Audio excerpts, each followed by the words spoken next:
Mu transmigrates into the body of a noble heir who is about to marry a princess, only to be kidnapped by demonic cultivators because of his innate pure yang body and sold to a demon sect, a situation that proves his wedding plans were, quite literally, taken in a completely different direction. He is rescued by a senior sister and thinks he has found a benefactor, but instead, disaster strikes, because in his case, good luck seems to come with very suspicious terms and conditions. Fortunately, he awakens the 10,000-fold return system. When his pure yang is taken, the system compensates him with an even stronger crimson yang sacred body, as if the universe is apologizing by saying, "Here, have an upgrade." They steal his treasures and pills? The system returns something even better, turning every loss into an oddly profitable transaction, much to the probable frustration of anyone trying to rob him. Relying on these rewards, Zhao Mu rises step by step to become humanity's supreme prodigy, protecting the women he loves and leaving no enemies alive, proving that in his journey, setbacks are merely investments with extremely high returns. Well, the summary of the story had already been told, so let me remind everyone that before diving in, don't forget to like and subscribe, while also sharing your thoughts in the comments, because even at the end of the world, engagement still matters. Now let's start from the very beginning in detail.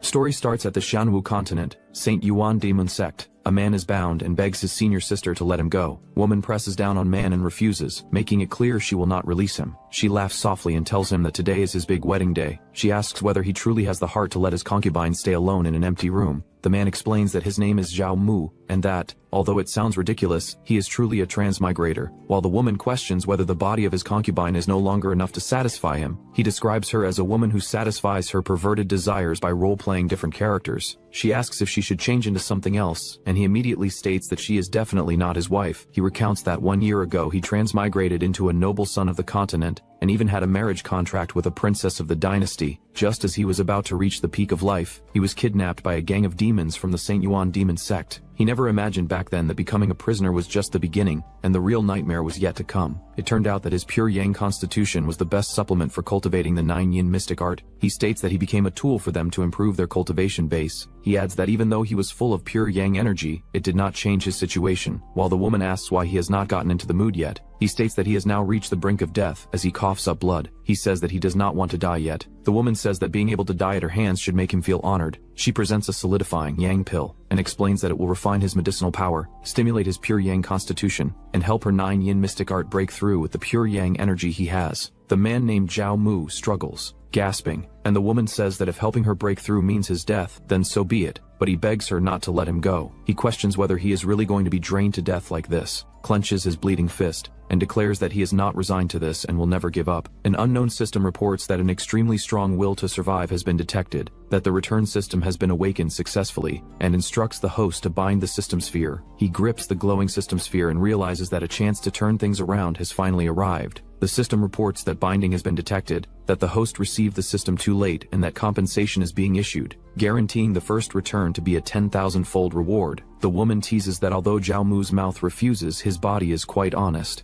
Zhao Mu curses her inwardly and admits that he set aside his dignity to survive as a servant disciple, while telling her he will satisfy her properly and calling her senior sister. She reacts with surprise as Zhao Mu suddenly moves against her. She laughs, and he thinks why she will not just let him go, while she telling him not to go easy on her. Zhao Mu decides that since the heavens have given him a chance, he must personally take control of his own destiny. The woman says that this place belongs only to him as she clings to him. The next day arrives with Zhao Mu lying exhausted. Our bro is literally drained, while the woman stretches and leaves the room. She tells him that although he contributed only a small amount of pure yang power, his performance last night was not bad, adds that it is a pity about those solidifying yang pills, and says that if he manages to survive, senior sister will have even more fun with him. The system reports that Zhao Mu was drained of pure yang power by the 9-charm heavenly fox, triggering a 10,000-fold return, congratulates the host on obtaining the red yang sacred body, and announces that the reward has been issued, and empowerment is commencing. The system reports that Zhao Mu breaks through the 3rd layer of Qi refining, then the 4th layer, and finally the 10th layer of Qi refining, the Great Circle. Zhao Mu senses the surge of strength, and recognizes it as the power of a sacred body. He states that now is not the time to act high profile, noting that the St. Yuan Demon Sect is full of strong experts, and that exposure would lead to an even worse fate than becoming a cultivation furnace. he decides to take advantage of this time, while no one is paying attention to him, to accumulate strength as quickly as possible. Walking through the sect, he notes that spirit stones are the foundation for improving cultivation, and considers that with his current red yang sacred body, taking private jobs from senior sisters could earn him more. He stops himself and decides that with a system, he should think bigger. He asks whether there is any other way to quickly earn spirit stones and falls silent. A man is identified as Heiwan's sect outer disciple Wang Chan. Xiaomu recalls that when he first entered the sect, Wang Chan took care of him a little, and decides it is time to repay him. Xiaomu considers giving Wang Chan the 200 spirit stones he saved, believing it will surely return a large amount of spirit stones. Wang Chan reacts in surprise, recognizes the stones as spirit stones, and remarks that this better cultivation has unexpectedly brought him a big gain of spirit stones to aid his practice. He smiles and says that his luck and better cultivation have brought him a big gain of spirit stones to aid his practice. The system informs that Xiaomu has given away 200 spirit stones, triggering a 500-fold return. The system reports that 100,000 spirit stones have been obtained. Xiaomu realizes he has earned 100,000 spirit stones, and remarks that making money is too easy. He notes that a mere 100,000 spirit stones count for nothing, and considers that triggering a 10,000-fold return would yield 2 million spirit stones. He decides that in the future he will make those who humiliated him pay it back many times over. He wonders whether taking the spirit stones rewarded by the system and giving them away again would trigger another return. Spirit stones suddenly rain down around Wang Chan, causing him to panic and ask what is happening. Wang Chan looks at the scattered stones and calls Xiaomu a noble benefactor, saying spirit stones are raining from the sky. Wang Chan assures Xiaomu that he will work harder in cultivation and never let him down. Xiaomu observes that the reaction is exactly as expected, and concludes that the system cannot be exploited like that. Someone calls out to Xiaomu as junior brother. A woman appears and asks in surprise whether Xiaomu has actually not died yet. Xiaomu recognizes her as Lu Qi, and greets her as senior sister. He thinks that Lu Qi is an outer disciple cultivating the 9 yin mystic art. Xiaomu recalls that she once took good care of him when he first joined the sect, but stopped coming to find him after he was taken away by Chu Xiaoran. Lu Qi observes that Xiaomu's cultivation has improved quite a bit recently, and says his pure yang constitution seems even stronger than she imagined. Xiaomu responds respectfully, telling senior sister Lu not to flatter him and saying it was just luck. Lu Qi abruptly tells him to stop talking nonsense. She grabs Xiaomu's hand, startling him. Lu Qi states that Chu Xiaoran is going into seclusion to break through in the next few days, and says that Xiaomu should properly help her cultivate. Lu Qi summons a sword-like flying artifact and tells Xiaomu to get on. As the artifact moves, Xiaomu clings to Lu Qi and asks her to slow down. Lu Qi remarks that she has not seen him for a few months and notes that his cultivation and aura have changed drastically, asking whether he gained some benefits from that slutty fox Chu Xiaoran. Xiaomu sighs and says that senior sister Chu only takes from him, and that it would be impossible for him to gain any benefits. Lu Qi warns that demons are not benevolent, and says that if he follows Chu Xiaoran, he will sooner or later be drained of his pure yang and die. She tells him that once she breaks through to the core formation realm, she will challenge Chu Xiaoran, and if she wins, Xiaomu will follow him from then on. Xiaomu says then he should rely on her while she says he is too close. Xiaomu thinks that what does she thinks to follow her from now on, what they think about him. They both arrive at Saint Yuan Daemon sect, inner sect. She tells him that she is going to break through the core formation realm. If he helps her smoothly, then she can gift him a vitality pill as reward. Lu Qi tells Xiaomu to sit first because she is going to bathe. Xiaomu watches her leave and lets out a quiet hum, smiling to himself. Lu Qi undresses behind a curtain and steps into a wooden tub filled with hot water and floating petals. As she sinks into the bath, she thinks that no one is stopping this time, and that she definitely must continue. Xiaomu suddenly appears behind her, asking what she must do. Lu Qi is startled and lets out a cry, questioning why he suddenly came in. Xiaomu says that time is precious and that washing together is faster, then says they should begin. Lu Qi reacts shyly as he moves close, while Xiaomu praises senior sister Lu's 9 yin mystic art, and remarks that her cultivation is truly amazing. She also notes that his pure yang constitution is quite domineering. After a moment, Xiaomu exhales, and says he did not expect senior sister Lu, who cultivates the 9 yin mystic art, to be like this. Lu Qi leans on the edge of the tub, breathing unevenly, and tells him that it is enough that he knows, and that there is no need to say it out loud. Xiaomu agrees and Lu Qi states that she is getting married next month. She looks down sadly and says that the person's name is Long Tiansheng, and that Xiaomu should recognize it. Xiaomu reacts with shock upon hearing the name. He says that Long Tiansheng broke through to the nascent soul realm before the age of 30, and is hailed as a supreme genius not seen in the Saint Yuan demon sect for 1,000 years. Zhao Mu looks up with a tense expression,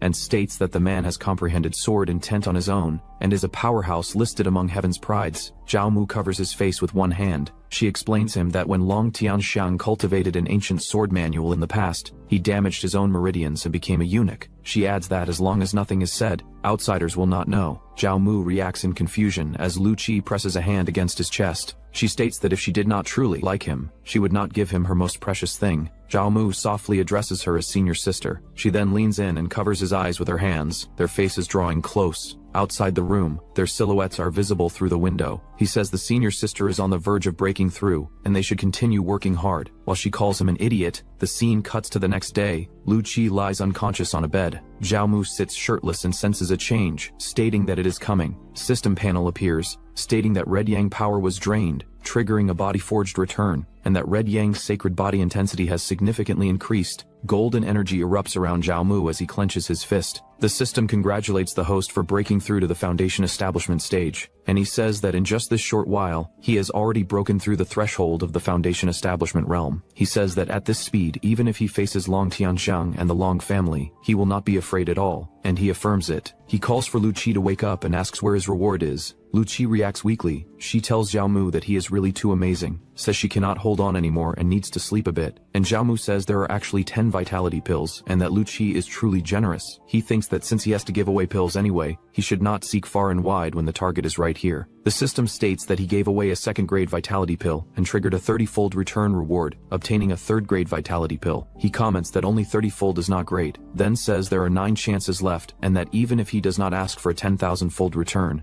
1,000-fold should be fine. The system states that he gave away a second-grade vitality pill and triggered a 3,000-fold return. While Lu Qi breathes heavily and starts to speak, Zhao Mu says hey. The system states that Zhao Mu obtained a 7th-grade marrow cleansing pill. Zhao Mu says it is actually a marrow cleansing pill and that this is good stuff. Then explains that like the origin nurturing pill, the marrow cleansing pill also has the efficacy of solidifying the foundation and nurturing vitality, but that is just a bonus effect. Zhao Mu says the greatest value of the marrow cleansing pill is improving a cultivator's root bone aptitude. Zhao Mu says he was born with a pure yang constitution, and his aptitude is already considered excellent among mortals. But compared to those favored geniuses within the sect, his little bit of aptitude is simply not worth mentioning. He says that to walk higher and fly further, he must raise the upper limit of his root bone aptitude. Zhao Mu reacts to the medicinal power and says he must hurry and refine it. After a while, Lu Qi tells Zhao Mu he smells so bad and to go wash up quickly, and Zhao Mu says he will go wash up. Zhao Mu turns on the water and washes himself while holding a towel. Lu Qi says Zhao Mu broke through to the Foundation establishment realm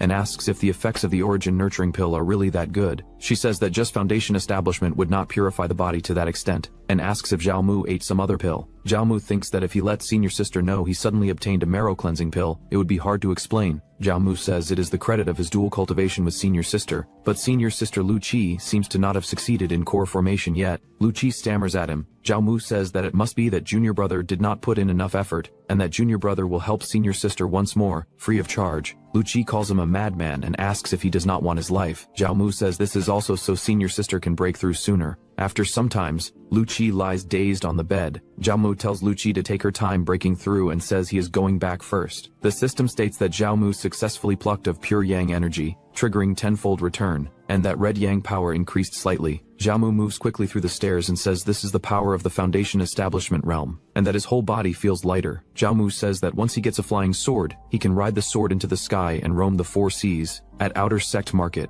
someone says fellow Taoist is generous, and thanks Zhao Mu for coming and buying. Zhao Mu sees Star-Guarding Slayer, cast from extraterrestrial meteoric iron. He says the sword body is engraved with a star vortex array, which can absorb the power of the stars and increase the flying sword's lethality. Zhao Mu says just this one flying sword costs 30,000 spirit stones, and wonders how many times the return will be when he gives it away later. Someone calls him Pretty Boy, and says they finally caught him, and Zhao Mu reacts with confusion. Zhao Mu recognizes Niu Tai. He thinks that Niu Tai is an outer disciple, and also one of Chu Jiaoran's loyal suitors, and that he came looking for trouble with Zhao Mu a few times before, but was discovered and stopped in time by Chu Jiaoran. Zhao Mu thinks Niu Tai is a Foundation establishment cultivator who inherited the Ox Demon bloodline, is far stronger than human cultivators of the same realm, and is perfect for testing Zhao Mu's current strength. And Niu Tai says Lord Niu heard Zhao Mu met with senior sister Chu again, asking if this is true. Zhao Mu asks, What if it is? Niu Tai yells at Zhao Mu. Niu Tai tells Zhao Mu to go to hell. Zhao Mu stops Niu Tai's punch. Zhao Mu apologizes and says he still wants to keep this life to have more fun with senior sister Chu. Niu Tai understands that Zhao Mu already reached Foundation Establishment realm, and Niu Tai raged and looked down on Zhao Mu for breaking through. He tried to show Zhao Mu his full power. Zhao Mu states that Niu Tai's strength is indeed not small but lacks speed. While dodging, he thinks that Red Yang's sacred body is indeed extraordinary. He just broke through and can easily handle Niu Tai, who is the top 100 of the outer sect. Zhao Mu attacks with his fist. With just one attack, Niu Tai is knocked down on the ground. Some people rushed there. One of them says he dared to injure Boss Niu. Doesn't he know the status of Niu's family within the sect? Zhao Mu attacks with his sword.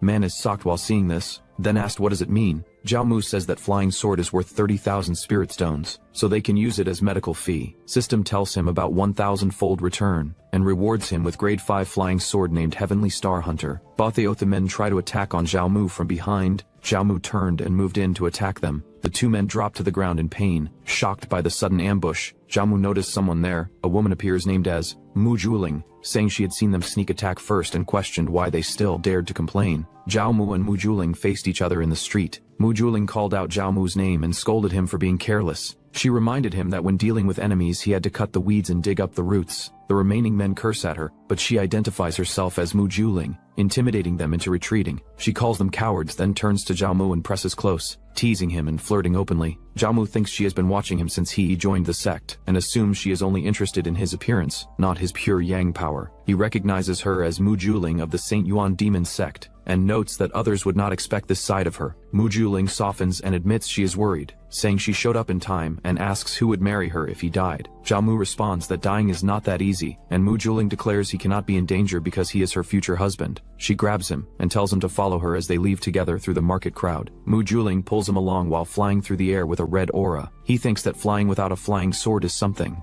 only core formation cultivators can do. He wonders what exactly is her cultivation level. She brings him to a quiet area near a building, and he wonders if this is the Saint Yuan Demon Sect's core holy land, and if she is a personal disciple. Mu Juling says to come inside with her because it is her home. Inside, she says she comes here sometimes to read books and sleep. She lies down and tells him to come over quickly, while he warns her not to try anything because his self-control is limited. She asks what messy thoughts are in his head. She hands over a book and says here. He looks at the books labeled True Chapter of Sword Control and One Chi Mystic, and mentions the True Chapter of Sword Control and One Chi Mystic Sword Art. He asks how she knew he wanted to cultivate sword control, and she says he just broke through to the Foundation Establishment stage not long ago and ran to the market to buy a flying sword, so she guessed he definitely wanted to learn sword control. She adds that she is also giving him the flying sword and says it is a 4th grade cold attribute flying sword called Frost Foil. She says she sees the pure yang surging inside him, and this flying sword is just right to suppress his evil fire and save him from thinking about those things all day. He says then she really is thoughtful. She tells him to stay here and cultivate sword control for a few days and that she will handle other matters for him. She adds that since he has already broken through to Foundation Establishment, he does not need to be a servant disciple anymore, and she will have someone help upgrade his disciple token to outer sect level later. He asks who exactly she is. She says she is the person he will marry sooner or later. She closes the door. He says this little girl really knows how to flirt. Zhao Mu says to forget it, and that cultivating sword control is more important. He cultivates with glowing talismans around him and remains silent. He complains that he did not use the marrow cleansing pill to improve his aptitude, and wonders why learning sword control is still so difficult. He wonders if the marrow cleansing pill only improved his physical body's aptitude, but did not improve his comprehension. Zhao Mu says he has the system but cannot continue cultivating because his comprehension is too poor, and that he is really going to cry to death. A horned beast appears, and Zhao Mu reacts with confusion. Zhao Mu says that since even primordial yang can count as giving, then comprehension should also be able to trigger the system return. Zhao Mu calls the little guy, and suggests teaching the multiplication table. Zhao Mu teaches the multiplication table to the beast. The system informs that he enlightened a demon beast, imparted knowledge, and triggered a 100-fold return. The system states that the host's comprehension has increased significantly. Zhao Mu says it actually works. He cultivates as golden talismans surround him. He says that the originally obscure kung fu can now be comprehended immediately. He says this amount of improvement in aptitude is still not enough in this world, and still not enough as a transmigrator. He notices the beast and says, He says that since it is eager to learn, this teacher will teach a new subject called geometry theorems. The system informs that he taught calculus knowledge, triggered a 100-fold return, and comprehension drastically improved. The system states that the host's current comprehension value has reached the upper limit for the current strength stage and cannot continue to improve. He says that to think comprehension actually has an upper limit. He says that with his current comprehension, comprehending these cultivation methods should not be a problem. He uses Vajra Fist, Wind Red Thunder art. He uses 3 talents, 6 fates divination art. Zhao Mu says they are all unrated yellow rank techniques and too crude for him now. He says he has already completely memorized these techniques, and after he gets out, he can write them down and give them to others to farm a huge wave of return rewards. The beast squeaks. Zhao Mu asks if it wants to give this bone to him, and the beast squeaks again. Zhao Mu thanks it and says he will make soup later. He notices Chaos Xuanming art,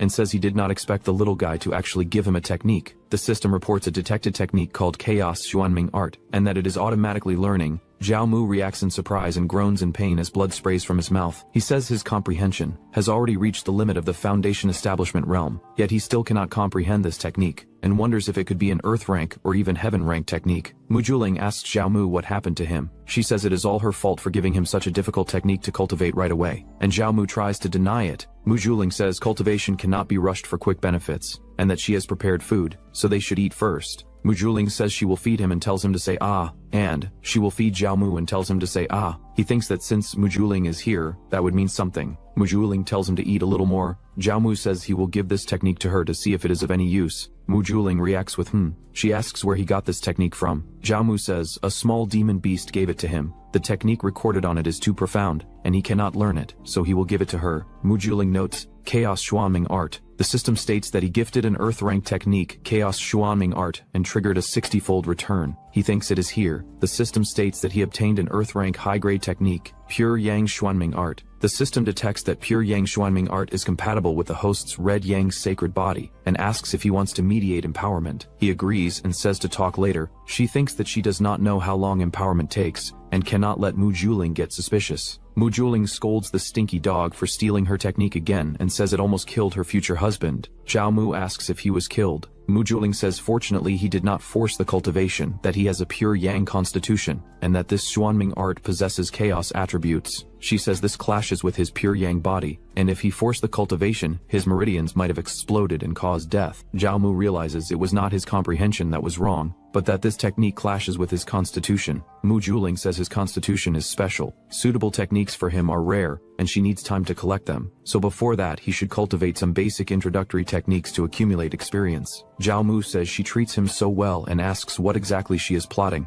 Mujuling says it is not her plot for him. Mujuling tells Zhao Mu to just yield to her. Mujuling says as long as he becomes a Dao companion with her, she guarantees he can eat delicious food and drink spicy wine in the Saint Yuanyu demon sect, and no one will dare touch a single hair on him. Zhao Mu reacts with hesitation. Someone shouts that it is nonsense. A violent purple energy erupts into the sky. Mujuling calls Zhao Mu's name. Zhao Mu thinks that a terrifying aura and wonders who this person is. Mujuling calls out to her master in shock. Mujuling asks why her master is here. Mujuling's master asks if her presence sour the taste of their good deed. Mujuling says that the disciple does not dare. The master says Mujuling is the disciple she values most, and that she intended to groom her to inherit the position of the sect's saintess. She tells Mujuling to look at herself, and says that not only does she not cultivate properly, she even keeps a servant disciple in her residence to flirt and fool around. Zhao Mu thinks that this sect's saintess is actually Mujuling's master, and notes that this explains Mujuling's confidence. Mujuling kneels and asks her master to forgive her, saying that the disciple knows her mistake. The master, or say saintess of the sect, says that since Mujuling knows her mistake, she will give her one chance. She orders Mujuling to kill this servant disciple with her own hands, sever her roots of affection,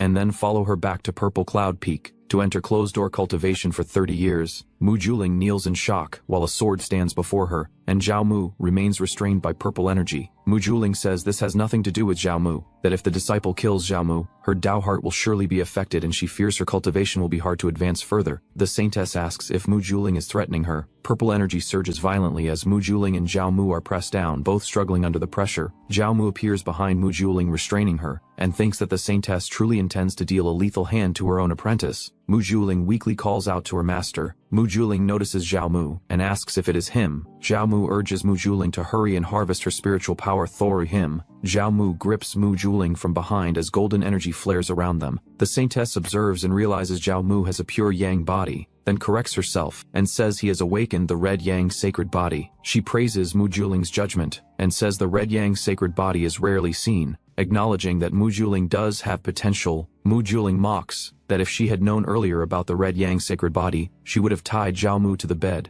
and forced higher self on him. While Zhao Mu reacts in confusion, the saintess coughs repeatedly, and Zhao Mu says Mu Juling spoke without thinking, adding that she is talking nonsense. The saintess says that for Mu Juling's sake, she will spare Zhao Mu's life for now. She tells Zhao Mu to return to the outer sect to cultivate and not to break through to the nascent soul realm. Mu Juling is pulled away by purple energy, and Zhao Mu reacts in shock. The saintess warns Zhao Mu not to come looking for Mu Juling. She departs with Mu Juling in a streak of purple light, leaving Zhao Mu standing alone. Zhao Mu thinks that if the saintess wanted to kill him, it would only take a single thought. Zhao Mu steadies himself and says he needs strength and must become even stronger. At the servant quarters, Zhao Mu returns to his room and stops in front of the desk. He says that although the trip was dangerous, he at least gained an Earth rank high-grade cultivation technique and a 4th-grade flying sword. The system states that empowerment is beginning. Zhao Mu responds that he understands and sits down to cultivate as golden energy surges around him. Zhao Mu observes his cultivation speed and wonders if it is due to stacking the pure Yang Xuanyang art with the Red Yang sacred body. The system detects that the surrounding heaven and earth spiritual energy is insufficient for him, and asks whether it should automatically absorb spiritual energy for cultivation, which makes Zhao Mu react in brief confusion. Zhao Mu selects yes. Spirit stones appear around him, and Zhao Mu recognizes them as the spirit stones he saved before. Large amounts of spirit stones begin breaking apart and releasing energy. Zhao Mu notes that the spiritual energy is arriving. Time passes into the night as the building around him remains quiet.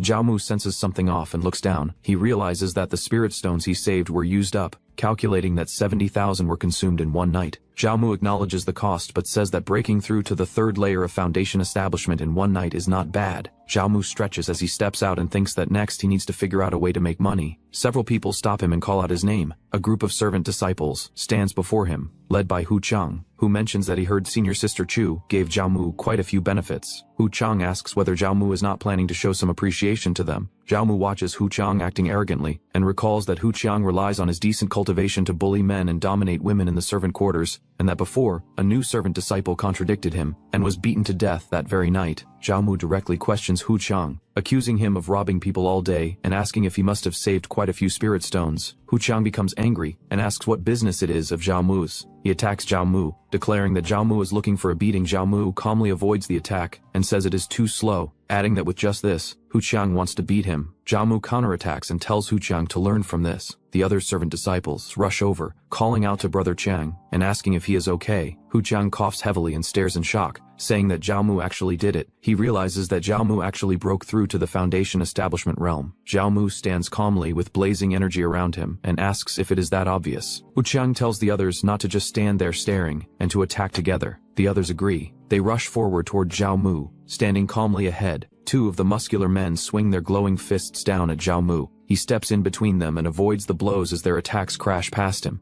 In the distance, 2 disciples watch. One says she did not expect junior brother Zhao Mu to break through to foundation establishment so quickly. The male disciple beside them explains that he only just broke through to foundation establishment, and that facing so many chi refining stages at the same time is still strenuous. Wang Chan calls out for junior brother Zhao Mu to be careful. Zhao Mu raises 2 fingers, and red light gathers at his fingertips. As the attackers close in, he releases his power and tells them to get lost. A burst of red energy explodes outward, knocking the muscular men away and throwing them to the ground. Hu Chang, his body covered in red markings and his eyes glowing, leaps forward in rage and curses him. Zhao Mu remains calm as Hu Chang crashes down behind him, the impact shattering the ground. Hu Chang charges again, shouting for him to go to hell. Zhao Mu turns with a faint smile, red energy wrapping around his fist, and drives a single punch forward. The strike lands with force, blasting Hu Chang across the ground and leaving him bloodied as he collapses face down. Hu Chang's tiger demon's massive body is blasted through the air and crashes into the muscular man, slamming him to the ground.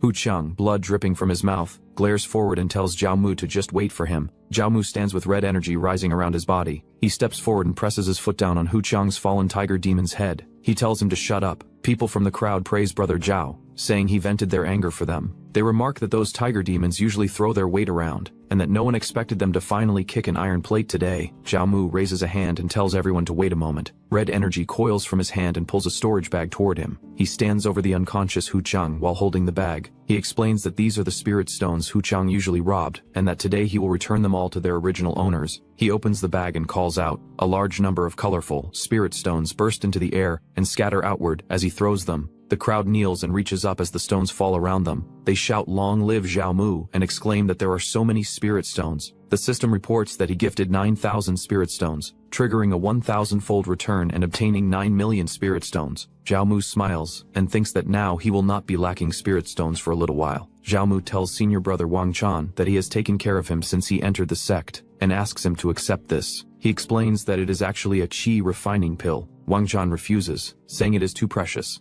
and that he does not dare accept it. Zhao Mu tells him to stop talking nonsense, and just eat it. He flicks the pill straight into Wang Chan's mouth. The system reports that he sent out a first-grade qi refining pill, triggering a 100-fold return, and obtaining a second-grade foundation establishment pill. Zhao Mu lets out a faint smile. Wang Chan coughs and says that junior brother Zhao truly makes him see him in a new light. But the power behind Hu Chang and Niu Tai is not small. He advises Zhao Mu to enter the outer sect quickly and find his own backer. Zhao Mu replies that he has the same intention. At the outer sect management hall. Inside the hall, a large furnace burns with intense flames, while a man named as Jiang Dingkun, outer sect manager, stands beside it. Zhao Mu steps inside, clasps his hands, and greets Lord Manager Jiang, introducing himself as disciple Zhao Mu. Jiang Dingkun remains silent, facing forward without responding to Zhao Mu's greeting. He raises a hand toward the blazing furnace. The flames surge violently. The furnace lid suddenly bursts open with a loud explosion. Jiang Dingkun cries out in alarm while Zhao Mu, watching from the side, exclaims in shock. Smoke spreads through the hall. Jiang Dingkun coughs repeatedly. He angrily blames Zhao Mu for disturbing his state of mind and ruining the pill refinement, ordering him to get out. Zhao Mu points at himself and questions whether he is being blamed. He thinks that Jiang Dingkun clearly ruined the pill refinement on purpose just now,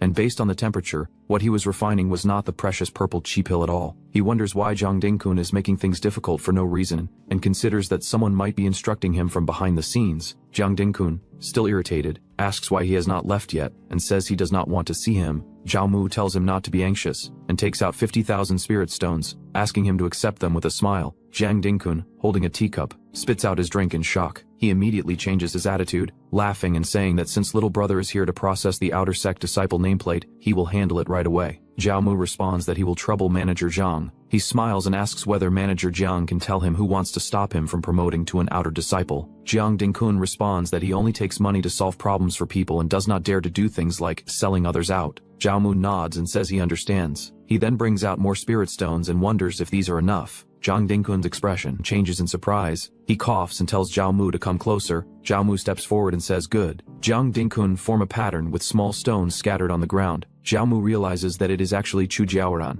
He realizes that Chu Jiaoran has a transcendent status in the outer sect, and that her spies and eyes are everywhere. If he continues moving around in the outer sect, sooner or later he will be caught by Chu Jiaoran. Jiang Dingkun claims he did not say anything. Zhao Mu thanks Lord Manager for the reminder. Later, Zhao Mu stands on a flying sword above the sect as golden light surrounds him. He decides that he can only go find Lu Qi and hide out at her place for a while to avoid the wind. At her residence, Zhao Mu rides the flying sword wrapped in golden light and heads toward the courtyard. He looks down at a brightly lit building and wonders why two men are coming out of Liu Qi's room. Two men appears. One is identified as Saint Yuan Daemon Sect Heavenly Pride Rank 5th, Long Tian Shang. The other is Saint Yuan Daemon Sect 12 Elders, Lu Haikong. Lu Haikong says that now that Chi'er has achieved core formation, the matter of the marriage alliance should be put on the agenda. Long Tianxiang responds that he understands, and that once he takes first place in this year's grand hunting competition, he will marry their granddaughter. Lu Haikong laughs, and says he looks forward to the day of their wedding. From a distance, Zhao Mu watches and clicks his tongue, calling him Cuckold Long. He flies down toward the courtyard and calls out, asking if senior sister is there. Lu Qi opens the door with a smile and calls him junior brother Zhao. Inside, Zhao Mu asks whether Long Tianshan came to discuss the marriage. Lu Qi immediately tells him not to mention that name in front of her because she does not like hearing it. Lu Qi leans close to Zhao Mu and asks why he took the initiative to come find her. Zhao Mu explains that it is all because of that vixen who would not let him enter the outer sect. Lu Qi snorts and says she has already broken through to core formation. She clenches her fists and declares that once she consolidates her cultivation, she will challenge that woman in a few days. Then she adds that being able to break through to core formation so quickly is all thanks to him. Zhao Mu warns that if she continues like this, he will not be able to hold back his red yang power. Lu Qi tells him not to hold back. She presses him down and says she wants him to help her cultivate. Behind the closed curtains, their silhouettes move together as she calls out to her junior brother. Later, Lu Qi lies on the bed breathing heavily. The system reports that his red yang power was harvested, triggered a 50 times return, and that his red yang power increased slightly. Zhao Mu sits up shirtless and questions why the increase is so little. The system informs Zhao Mu that he has been harvested by Lu Qi too many times, and that the return rewards will gradually decay. He falls silent, glancing at Lu Qi asleep behind him. He concludes that investing too much in one person causes the multiplier to decrease. He considers that perhaps finding a few more senior sisters to cultivate with could increase the system's drop rate. He nods to himself, convinced of his reasoning. Then he dismisses the thought for later and sits cross-legged to cultivate. Golden light gathers around him as spirit stones float and shatter one after another, their energy pouring into his body. He resolves to focus on strengthening himself, believing that becoming stronger is the absolute truth. His aura surges. Flames of golden chi erupt upward as the system announces successive breakthroughs. Foundation establishment 3rd layer, then 4th layer. He opens his eyes abruptly. The energy in his hands has already been exhausted before he can reach the 5th layer. He realizes he has not even broken through to the 5th layer yet. Looking at the scattered fragments of spirit stones, he reflects that the sacred body's consumption of resources is far too great. He needs to continue accumulating resources. Suddenly, a strange sound echoes from outside. He frowns, sensing movement beyond the room. He lifts the window frame and looks out, asking what that sound was just now. Reacting to the sudden presence and wondering what had just happened, the two stood face to face at close distance. Saintess looked straight at him, while he stared back with a tense expression and sweat on his face. He recognized her and addressed her with surprise, calling her Saintess. She corrected him and told him to call her Zixuan. Zhao Mu sat on the bed with a relaxed posture, and wondered what business Lady Zixuan had in seeking him out personally. Saintess crossed her arms and looked down at him in silence while he hesitated. She leaned close and stated that she wanted his pure yang power to help her cultivate. He reacted with shock at her words. Zhao Mu raised a hand to stop her and explained that harvest-type techniques had slow growth efficiency in the later stages and that she should not need his help. Saintess called him a good brat as power surged around her. The energy struck Zhao Mu, and he was thrown back onto the bed, his body tensing as the force enveloped him. Zhao Mu felt the overwhelming spiritual pressure bearing down on him. Saintess told him to stop stalling and to answer whether he was willing or not. He forced a smile and under her command said that he was willing. He held on to hope that as long as he lived he would have a chance, and that one day he would trample her beneath his feet. He then states that he did not know what positions Lady Zixuan preferred so that he could cooperate with her harvesting. She turned her head slightly, showing a faint flush on her ear, while Zhao Mu looked at her. Saintess warned him not to ask what he should not ask, as purple energy gathered at her side. The purple energy burst forth and swept through the room. She led the way and told him to keep up as they arrived at the purple sky cave abode. Saintess explained that this was the purple sky cave abode, where she cultivated in seclusion, and that no one would disturb them there. As she walked ahead, Zhao Mu followed behind. He moved closer toward her, adjusting his clothes. Saintess turned back and questioned what he was doing. He answered that he was cooperating with her harvesting. Saintess told Zhao Mu that he did not need to take off his clothes because she had her own arrangements. Zhao Mu laughed awkwardly and remarked that Lady Zixuan liked to take the initiative and that he often encountered this type, then began to say that based on his experience, mutual cooperation in harvesting had better effects. Before he could finish, a cloth wrapped tightly over his mouth, cutting off his words as he struggled. Saintess ordered him to close his eyes and mouth at once and to help her cultivate. She warned that otherwise he would die, her expression turning cold as petals drifted around her. After that, Zhao Mu was flung into water, splashing heavily as he gasped for air. Saintess stood over him and told him to wash his body clean. He answered that he would obey her command. Zhao Mu stared in disbelief, thinking that he might be dreaming as he looked at Saintess. She snapped at him to be quiet. As he tried to speak again, he was hurled away by a surge of purple energy, crashing back with a cry as the force struck him once more. Zhao Mu admitted that he had not expected the Saintess to be a holy knight as well, and that he could not resist at all. He suddenly panicked and called out for the Saintess, demanding to know where she was. Two girls appeared before him, one named Enlele and the other named Yuanyuan. They asked what was wrong with him, and questioned whether they were not pretty enough. Zhao Mu was flustered as the two pressed close to him, touching his chest, and Lele explained that they were puppets created by the master to specialize in responding to his red yang power. The two moved in closer, pressing him down as he let out a strained groan, and Yuanyuan told him to cooperate properly and that he would be done within 2 hours. Zhao Mu realized that the Saintess had found tools to replace her in extracting his red yang power and scoffed at the idea of being looked down on. One of the sisters reacted in surprise as he suddenly grabbed her arm. He pushed her down and declared that he would show his true strength. The other cried out at him not to treat her sister that way and called him a bastard. Zhao Mu leaned in close to her, baring his teeth in anger as she froze in shock. She pleaded for him to hurry and stop at the same time. Time passed, and after that, sounds of strained cries continued, and Saintess frowned, wondering how long this would go on. Later, the two sisters lay exhausted on the platform while Zhao Mu rested in the hot spring below. Zhao Mu observed that the hot spring could enhance his red yang power, and that even after such a long time, he still felt full of energy. The two sisters walked unsteadily towards Saintess, one muttering weakly while the other cursed him under her breath. Zhao Mu looked over at them in confusion. They knelt before Saintess and admitted their wrongdoing, saying they deserved death for their crimes. Saintess explained that Zhao Mu's constitution was simply too tyrannical, which was why the time had been delayed. She added that she had watched the whole process like in 4K quality,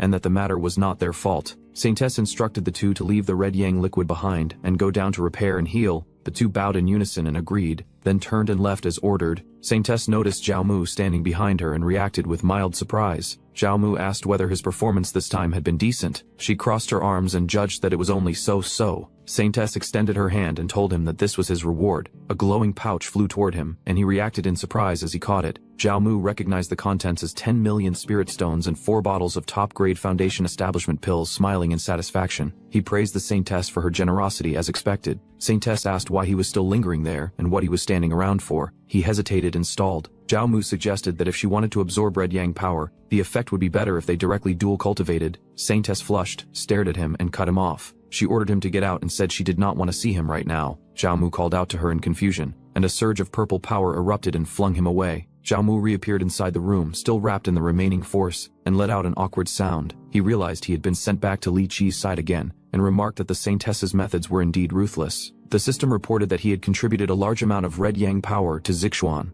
and that her red yang sacred body had greatly improved. He reacted in surprise. Zhao Mu sat down and began cultivating as yellow flames rose around him. He reflected that, just as he thought before, changing people truly yielded more system rewards. He concluded that as long as the Saintess needed his red yang power, he would have a foothold in the sect from now on. Meanwhile, Saintess lifted a bowl of red yang liquid, which clearly does not look red, so it's possible that it's our bro's juice. Saintess hoped that his red yang liquid would not disappoint her. Her expression shifted as she felt an awkward reaction, and she let out a strange sound while holding the bowl. Saintess scoffed, and stated that a mere furnace could not affect her cultivation. The two attendants observed that the Lady Saintess actually became distracted while cultivating, and wondered whether the brat's red yang liquid had side effects. The next day arrived. Li Qi woke up and yawned as she stretched on the bed. She noticed Zhao Mu sitting nearby in meditation, surrounded by golden energy. She remarked that getting up so early to cultivate showed that junior brother Zhao was becoming more and more diligent. Zhao Mu replied that he had only coincidentally felt a trace of inspiration for a breakthrough. She leaned closer and suggested that since his realm had improved, he should challenge the Climbing Heaven Road with her.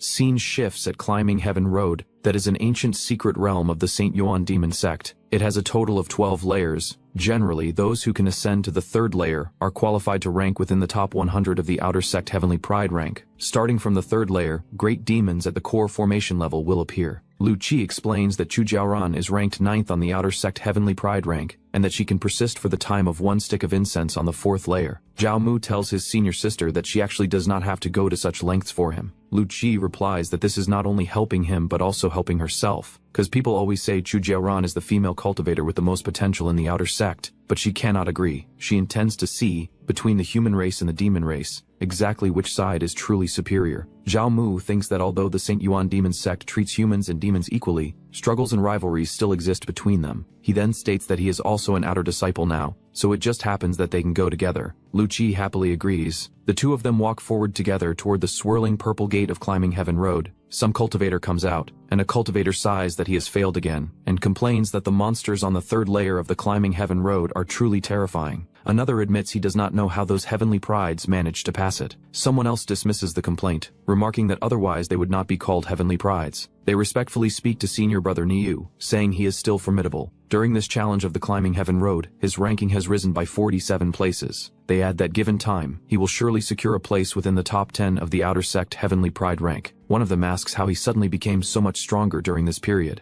The outer sect Heavenly Pride rank 79. Niu Tai laughs and declares that it is naturally due to his talent and hard work. He suddenly notices something and turns his head toward the entrance. Chu Jiaoran calls out to him, reminding Niu Tai not to forget who helped him improve his cultivation and ordering him to hurry and complete the task she gave him. He immediately responds eagerly that he understands. At that moment, Zhao Mu and Lu Qi walk into the area together. Seeing them, Niu Tai asks Lu Qi if she plans to climb the climbing heaven road with that soft rice-eating pretty boy. Lu Qi calmly questions how he can call Zhao Mu a pretty boy, and mentions that she heard he was defeated by this same pretty boy. Niu Tai angrily insists that it only happened because Zhao Mu sneaked an attack on him during the chaos. Zhao Mu calmly remarks that a defeated opponent should not make a spectacle of himself, adding that they still need to challenge the climbing heaven road. Furious, Niu Tai curses under his breath as the two walk past him. Niu Tai roars in anger and slams his fist into the ground. The impact cracks the stone floor as red energy bursts around him. He immediately throws some rocks forward and shouts for them to stop right there. But Zhao Mu quickly pulls Lu Qi into his arms and moves aside, narrowly avoiding the attack as the force crashes past them. The strike continues forward and crashes into the ground behind them,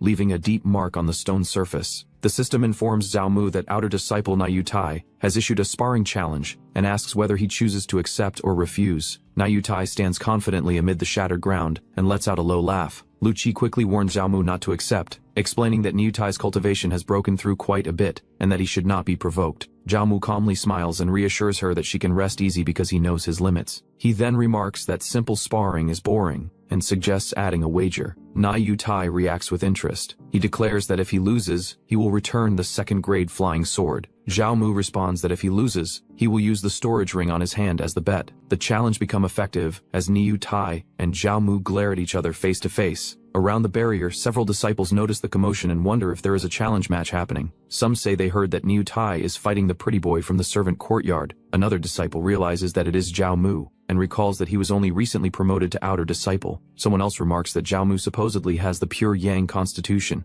and that the female cultivators in the outer sect, who practice the 9 yin divine art, have all had relations with him, calling it extremely enviable. One of them snorts in disdain and condemns him for selling his body for glory, calling it a shame to the demon sect. Chu Jiaoran watches with a teasing smile, and remarks that when she previously harvested from junior brother Zhao Mu, he always seemed absent-minded, and now it turns out he has a little lover like this. She recognizes that it truly is Lu Ji. Lu Ji stands quietly while Chu Jiaoran continues speaking, saying this may actually be a good thing. She adds that for a bird determined to fly away, the best ending is to be pinched to death in one's own hands. Before the fight begins, Chu Jiaoran tells Niu Tai to use his full strength regardless of life or death, and not to waste the opportunity she has given him. Niu Tai confidently assures her that senior sister can rest easy because he will definitely not disappoint her. He immediately bursts forward with violent momentum, red energy flaring around him as he charges across the ground. Seeing this, Lu Qi anxiously shouts for junior brother Zhao to watch out. Niu Tai leaps high into the air and roars that Zhao Mu should die as he descends with both fists raised, ready to smash down on him. A violent explosion of red energy erupts as Niu Tai's attack crashes into the ground. Several disciples immediately recognize the technique and remark that it is the afterimage step. They explain that Niu Tai was already known for his strength, and now that he has cultivated the afterimage step, his power has received a multiplied boost. Someone adds that it is worthy of someone ranked among the top 100 of the outer sect Heavenly Pride rank. Others watching believe Zhao Mu is finished, and say this will probably become the quickest challenge match to end in the history of the Yuan Demon sect. Another warns that if Niu Tai does not hold back his strength, Zhao Mu might even be in mortal danger. Lu Qi clenches her fist as Chu Jiaoran angrily accuses them, asking whether they all offended Chu Jiaoran since that is exactly why this situation is happening. She calmly watches and remarks with indifference that it is a pity. She adds that if Zhao Mu had obediently acted like her dog, perhaps he could have lived a little longer. Suddenly the spectators are shocked. Someone blurts out in disbelief that the attack was blocked and wonders if their eyes are playing tricks on them. Chu Jiaoran turns in surprise and questions how that is possible, wondering whether the pure yang constitution is truly that formidable. Amid the settling dust, Niu Tai is forced down on one knee while Zhao Mu stands in front of him, gripping both of his horns and pressing his head downward. Niu Tai struggles in disbelief and demands to know how this is possible. Zhao Mu calmly holds him down and mocks him, asking whether he has not eaten and if this little bit of strength is all he has. Furious and humiliated, Niu Tai calls him bastard. Seeing the situation, Chu Jiaoran immediately shouts for Niu Tai to stop being an idiot and quickly eat the pill she gave him. Niu Tai struggles under Zhao Mu's grip and angrily declares that this is what Zhao Mu forced him to do. Zhao Mu looks at him with mild surprise as Niu Tai raises a small pill. He immediately bites down and swallows it. In the next moment, a violent surge of red energy erupts from his body. The ground cracks as the power bursts outward and forces Zhao Mu to step back. Niu Tai roars loudly as the energy around him grows more intense. He declares that he will let Zhao Mu witness his strongest form. His body swells with power as crimson aura burns around him. He activates the Minotaur form. Zhao Mu looks at the transformed Niu Tai and remarks with surprise that there is now an ox. Lu Qi angrily accuses Chu Jiaoran of being despicable and helping Na Yutai cheat in the duel. Chu Jiaoran calmly responds that this cannot be considered cheating. She explains that the demon spirit pill can stimulate the bloodline power within the bodies of the demon race for a short time, and adds that this power already exists within their race, with the pill merely stimulating it. Ni Yutai crouches low within the raging red aura,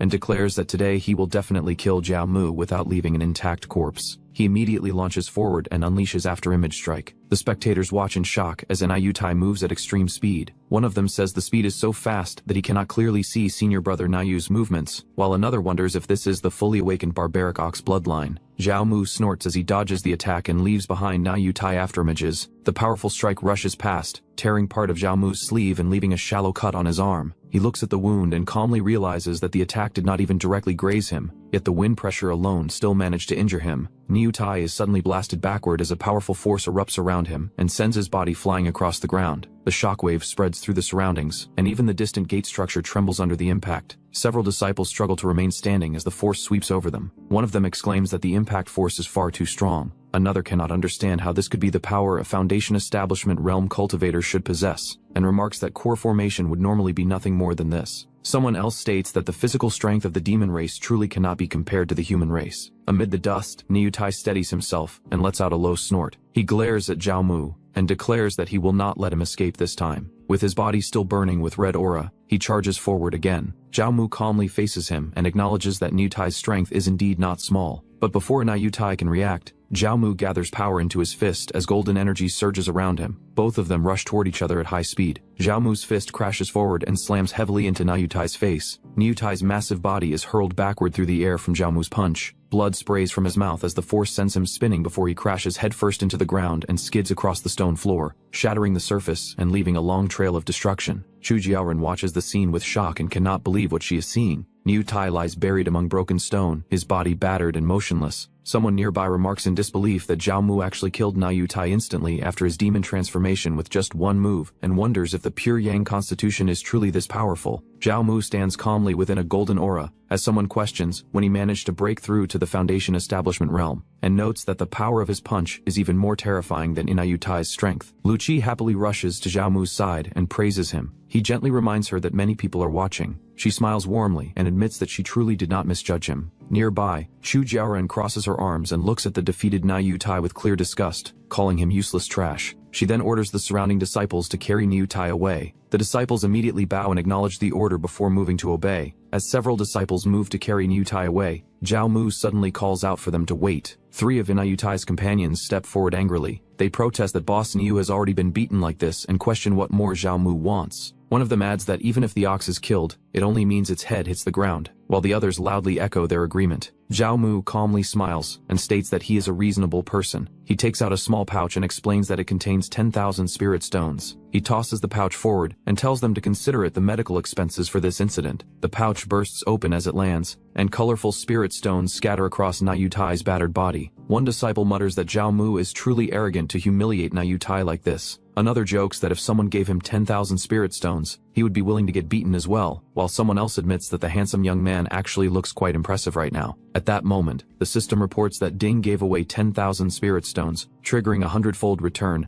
and obtaining 1 million spirit stones. Jiao Mu looks slightly dissatisfied and remarks that it only triggered a 100-fold return. Behind him, Chu Jiaoran watches with a pleased expression and quietly praises him. She approaches Jiao Mu with a charming smile and remarks that this is exactly what she expected from the man she has taken a liking to, adding that she likes him more and more. She then invites him to return to her side and promises that she will give him everything he desires. As Chu Jiaoran reaches toward Jiao Mu, he stops her. Jiao Mu looks at her coldly and tells her that she is not worthy. Chu Jiaoran's expression instantly darkens. Surrounded by blazing purple energy, she angrily demands to know what he just said. At that moment, Lu Qi suddenly come between them, her figure landing firmly on the ground as blue energy spreads around her. She declares that Jiao Mu is a person, not some cargo that can be casually discarded after being used. Facing Chu Jiaoran directly, she states that she will challenge the Climbing Heaven Road, surpass her rank, and then fairly and squarely issue a challenge. She also promises that the harm Chu Jiaoran caused Jiao Mu will be repaid in full. Zhao Mu and Lu Qi begin walking away together. He praises senior sister Lu, saying what she said earlier was extremely cool. Lu Qi simply replies that it is good as long as they understand. She then places her hand on a swirling purple portal and steps through it, with Zhao Mu following behind. Behind them, Chu Jiaoran stands surrounded by violent purple energy, furious as she curses them. Surrounded by raging purple energy, Chu Jiaoran glares forward with fury and declares that Lu Qi and Zhao Mu should remember this well, because she definitely will not let either of them have it easy. A man remarks that Chu Jiaoran is 9th on the outer sex heavenly pride ranking and a rising star of the Fox clan. Another person adds that Lu Qi is also the granddaughter of the 12th elder, Lu Haokong, holding a noble status, and that in terms of beauty she does not lose to Chu Jiaoran in the slightest. The onlookers comment that it is surprising to see two such stunning beauties actually becoming jealous over Zhao Mu, which makes others feel envious. Meanwhile, at the demon sex holy land, the 9-dragon sword mount, Long Tianxiang sits cross-legged in meditation beneath a towering sword as purple energy swirls around him. His eyes suddenly open. In an instant he attacks a nearby rock, splitting it into half. After the energy settles, Long Tianxiang calmly remarks that it is just so-so. At that moment, Niu Ao approaches and calls out as he reports to senior brother Long. Long Tianxiang turns slightly in response. Niu Ao respectfully explains that word is spreading in the outer sect that junior sister Lu Qi is becoming jealous over a handsome young man together with Chu Jiaoran of the Fox clan. He was worried this matter might affect Long Tianxiang's reputation, so he came specifically to report it. Golden sword energy erupts around Long Tianxiang as he stands on the stone platform, glaring down at Niu Ao and asking how he dared disturb his secluded cultivation over such a trivial matter. The golden sword lights suddenly shoot forward. Niu Ao is struck repeatedly by the sharp streaks of energy and cries out in pain as they pierce into him. Panicking, Niu Ao quickly apologizes and begs senior brother Long not to blame him, saying it was his fault for being abrupt, and that he will leave immediately. As Niu Ao begins to retreat, Long Tianxiang suddenly tells him to hold on. Niu Ao stops and respectfully asks if senior brother Long has any other instructions. In the next instant, a surge of force bursts from Long Tianxiang. Niu Ao is slammed down violently and groans in pain as the pressure overwhelms him. Shocked and confused, Niu Ao asks why this is happening. Long Tianxiang calmly tells him to stop struggling and look at his chest. Niu Ao looks down and sees a glowing sword-shaped mark shining from his chest. Long Tianxiang explains that it is a strand of sword intent he condensed. Still confused, Niu Ao asks what senior brother Long means by that. Long Tianxiang coldly remarks that there are always some ants who do not know the immensity of heaven and earth. With a casual motion, while leaving he orders Niu Ao to get rid of the person for him. Niu Ao grins as the glowing sword intent within his chest ignites, thanking senior brother Long. Elsewhere, at the Climbing Heaven Road, Zhao Mu and Lu Qi step forward together onto the platform surrounded by swirling spiritual energy. Lu Qi explains that the Climbing Heaven Road will automatically record how many floors a disciple climbs, and since it is Zhao Mu's first time, the two of them will be separated during the trial. Zhao Mu nods, indicating that he understands. After a moment, Zhao Mu calls out to Lu Qi as senior sister. In an instant, Lu Qi blushes slightly and gives him a quick kiss. She quickly steps away afterward, reminding Zhao Mu to be careful. Watching her leave, Zhao Mu smiles faintly and replies that the one who should be careful is her. With that, Zhao Mu turns and walks forward alone toward the trial ahead. Zhao Mu walks forward alone along the first floor of the Climbing Heaven Road when he suddenly senses something unusual ahead. From the thick clouds, several demon beasts begin to emerge. A giant rooster demon appears first, so our bro can beat his meat. Soon after, a ferocious wolf demon crawls out, followed by a grotesque toad-like monster with a long tongue. Without hesitation, the beasts leap toward Zhao Mu and attack together. Zhao Mu calmly steps backward, the beats attack sending a shockwave that smashes the ground. Observing the beasts, Zhao Mu realizes that the first floor of the Climbing Heaven Road actually contains Foundation Establishment Realm demon beasts, something that should be impossible for a newly admitted outer disciple to handle. However, Zhao Mu remains completely unfazed. As one of the beasts is hurled into the air, Zhao Mu suddenly splits into several swift afterimages and dashes across the battlefield. Sharp spikes descend from above, but Zhao Mu effortlessly weaves through them with incredible speed.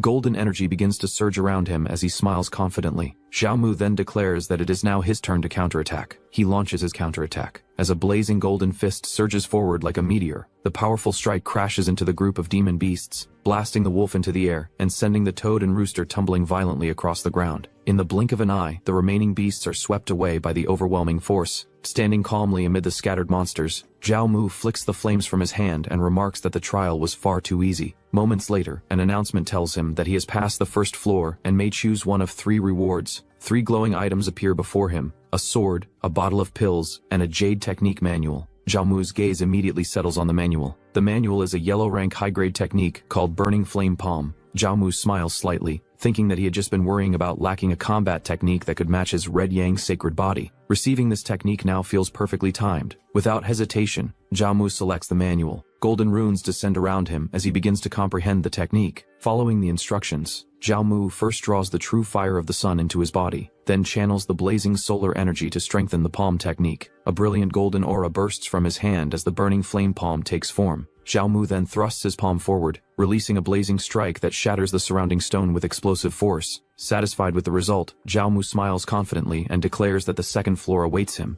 At the climbing heaven road third layer, a powerful blue energy crashes down onto the ground. Lu Qi moves swiftly, slashing forward with her sword as a demon beast is struck and blood sprays out. She lets out a confident sound while continuing her advance. By passing the third layer, one can choose one of 3 rewards. Lu Qi continues moving forward at high speed. Observer outside says that Lu Qi has rushed into the top 50, having passed the third layer and soon heading toward the fourth. At the ranking board, a crowd gathers while the current #1 outer sect Heavenly Pride, Nalan Chuang, is noted to have remained in the 4th layer for a full 2 hours. As long as Lu Qi can hold on for 15 minutes, she can enter the top 10% of the outer sect Heavenly Pride ranking. Someone suddenly notices something unusual. Zhao Mu's name appears on the Heavenly Pride ranking. The onlookers are shocked and remark that for him to enter the top 1,000 right after passing the first layer, his clearing time must have been extremely short. Since Zhao Mu could defeat Niu Tai, reaching the 3rd layer should not be a problem for him. Chu Jiaoren watches with a displeased expression and remarks that those two must not have done less dual cultivation recently. Nearby, a blue-haired man flicks his hair lightly. He walks forward calmly as someone remarks that Nalan Chuang has also appeared. This is the #1 outer sect Heavenly Pride, and that it is said he is a half-blood Qilin. Another person comments that he looks quite handsome but feels he is too much of a poser, while someone else agrees and adds that he is probably just relying on his noble bloodline. Nalan Chuang appears before them, and the two immediately recognize him as senior brother Nalan. His arm transforms, muscles swelling as a powerful aura gathers around it. In the next instant he strikes, and both men are knocked down with blood splattering from the impact. He calmly states that he hates it most when people gossip behind others' backs. Chu Jiaoren stands nearby at that moment. She asks what he is doing here. Nalan Chuang casually replies that he heard she has been keeping Zhao Mu occupied, along with another woman, and that he came specifically to mock her. Hearing this, Chu Jiaoren's expression turns furious as she releases a surge of purple energy and declares that he is courting death. Chu Jiaoren immediately charges forward, striking toward him with her attack. Nalan Chuang remarks with a faint smile that she looks anxious. Chu Jiaoren's attack is suddenly intercepted as a hand grabs her wrist mid-strike. At the same time, Niu Ao also blocks the incoming force, stopping the clash instantly. He appears between them, radiating heat as flames rise around his body. Seeing him, both react in shock as they recognize Niu Ao. A man says that he is ranked 8th on the intersect Heavenly Pride list and is at the peak of the core formation stage. Niu Ao exhales sharply, his expression fierce.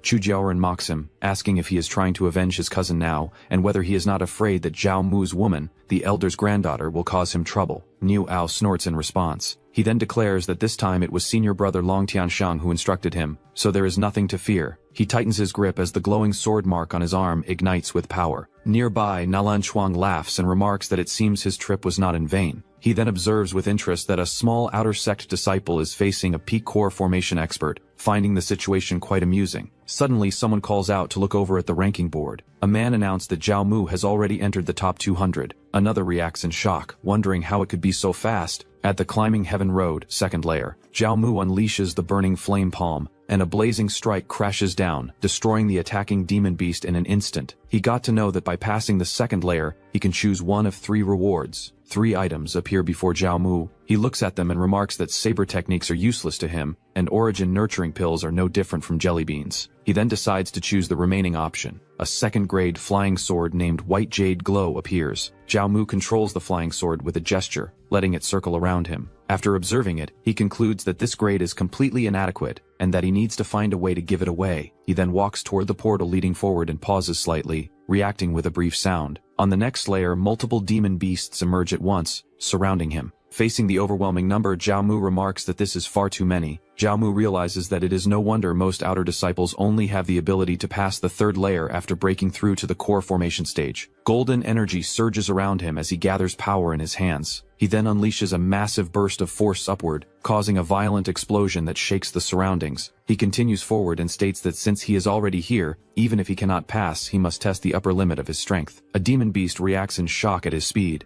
Zhao Mu moves instantly and declares that striking first will give him the upper hand as he uses the burning flame palm again. He crashes down with overwhelming force, smashing into the ground and sending debris flying. He then declares that it is over. However, a beast suddenly appears behind him and lunges. Zhao Mu reacts quickly, letting out a sharp sound as he counters with a kick, striking the creature's head. Another beast charges in, slamming down with force, but Zhao Mu's attack hits first, causing it to cry out in pain as his teeth broke. Amid the aftermath, Zhao Mu sits within the smoke and states that he only suffered superficial injuries, questioning whether this is the true strength of the Red Yang sacred body. Two demon beasts rush toward Zhao Mu from both sides. He lets out a dismissive sound and immediately moves. With a burst of speed, he strikes through them, his body flashing past as golden energy trails behind him. He shouts as he continues attacking, cutting through the beasts in a single sweeping motion. After landing, Zhao Mu stands firmly as the defeated creatures collapse behind him, and he remarks with a faint laugh that it is not bad. More demon beasts gather in front of him, their red eyes glowing as they surround him again. Facing them, Zhao Mu states that relying on his invincible physical body, there might truly be a chance of passing. Flames spiral violently, forming multiple blazing vortices that surge forward.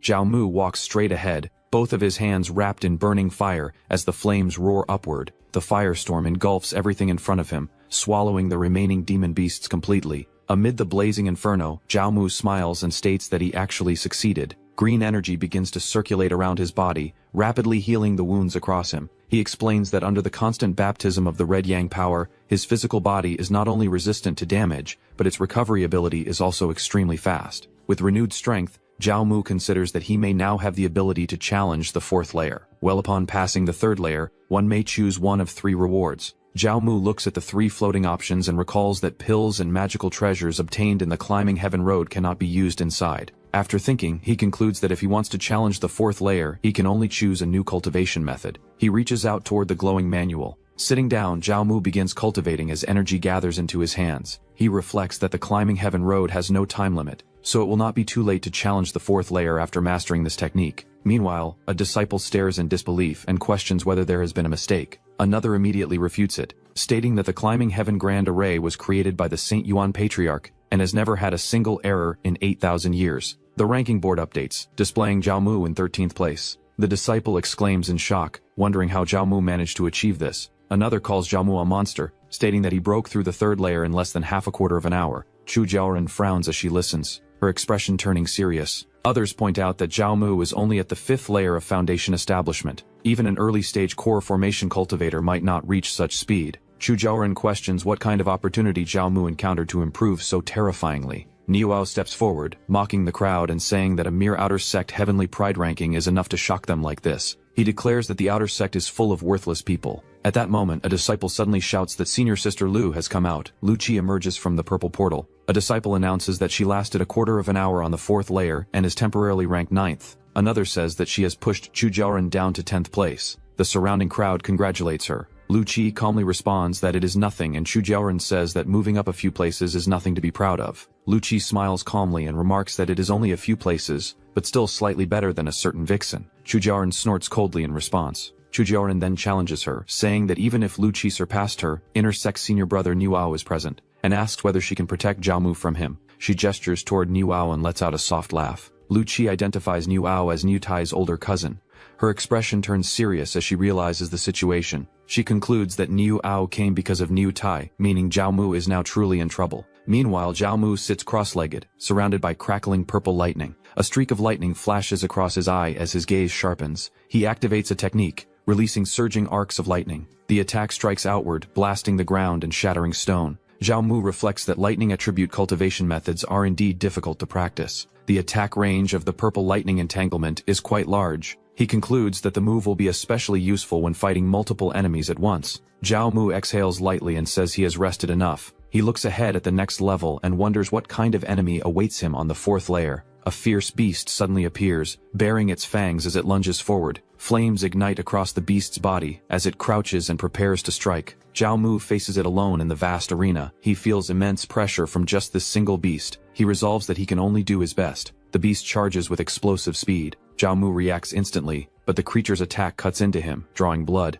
He remarks on the beast's incredible speed. Without hesitation, he counters with a technique. He unleashes the burning flame palm. A surge of blazing energy erupts from his strike, slamming into the beast and exploding outward across the arena. Zhao Mu watches as the beast darts through the smoke at blinding speed. He realizes he cannot land a hit on it at all. He releases a surge of lightning, declaring that he will see if it can still run after being electrocuted. Purple lightning spreads across the ground, crackling outward. The beast is caught mid-air, its body wrapped in electricity. Zhao Mu declares that he has caught it. He gathers power in his palm and unleashes his strongest strike. Mid-attack, he realizes the creature can change direction in the air. The beast twists and evades, slipping past his strike. Zhao Mu states that the purple lightning entanglement is his true strongest move and that it cannot dodge at such close range. He drives forward again, lightning surging around his body. The beast bursts away at high speed, escaping the attack. Zhao Mu pauses, confused. A sudden strike lands on his shoulder. Blood splatters as the blow connects and his hand gets cut. His body trembles and he drops to his knees, clutching his wound. He lets out a faint laugh and admits this may be as far as he can go. He acknowledges the beast's victory. Systems suddenly rings out, stating that Zhao Mu fed himself to a demon beast, triggering a 10,000-fold return. Zhao Mu is startled and questions what just happened.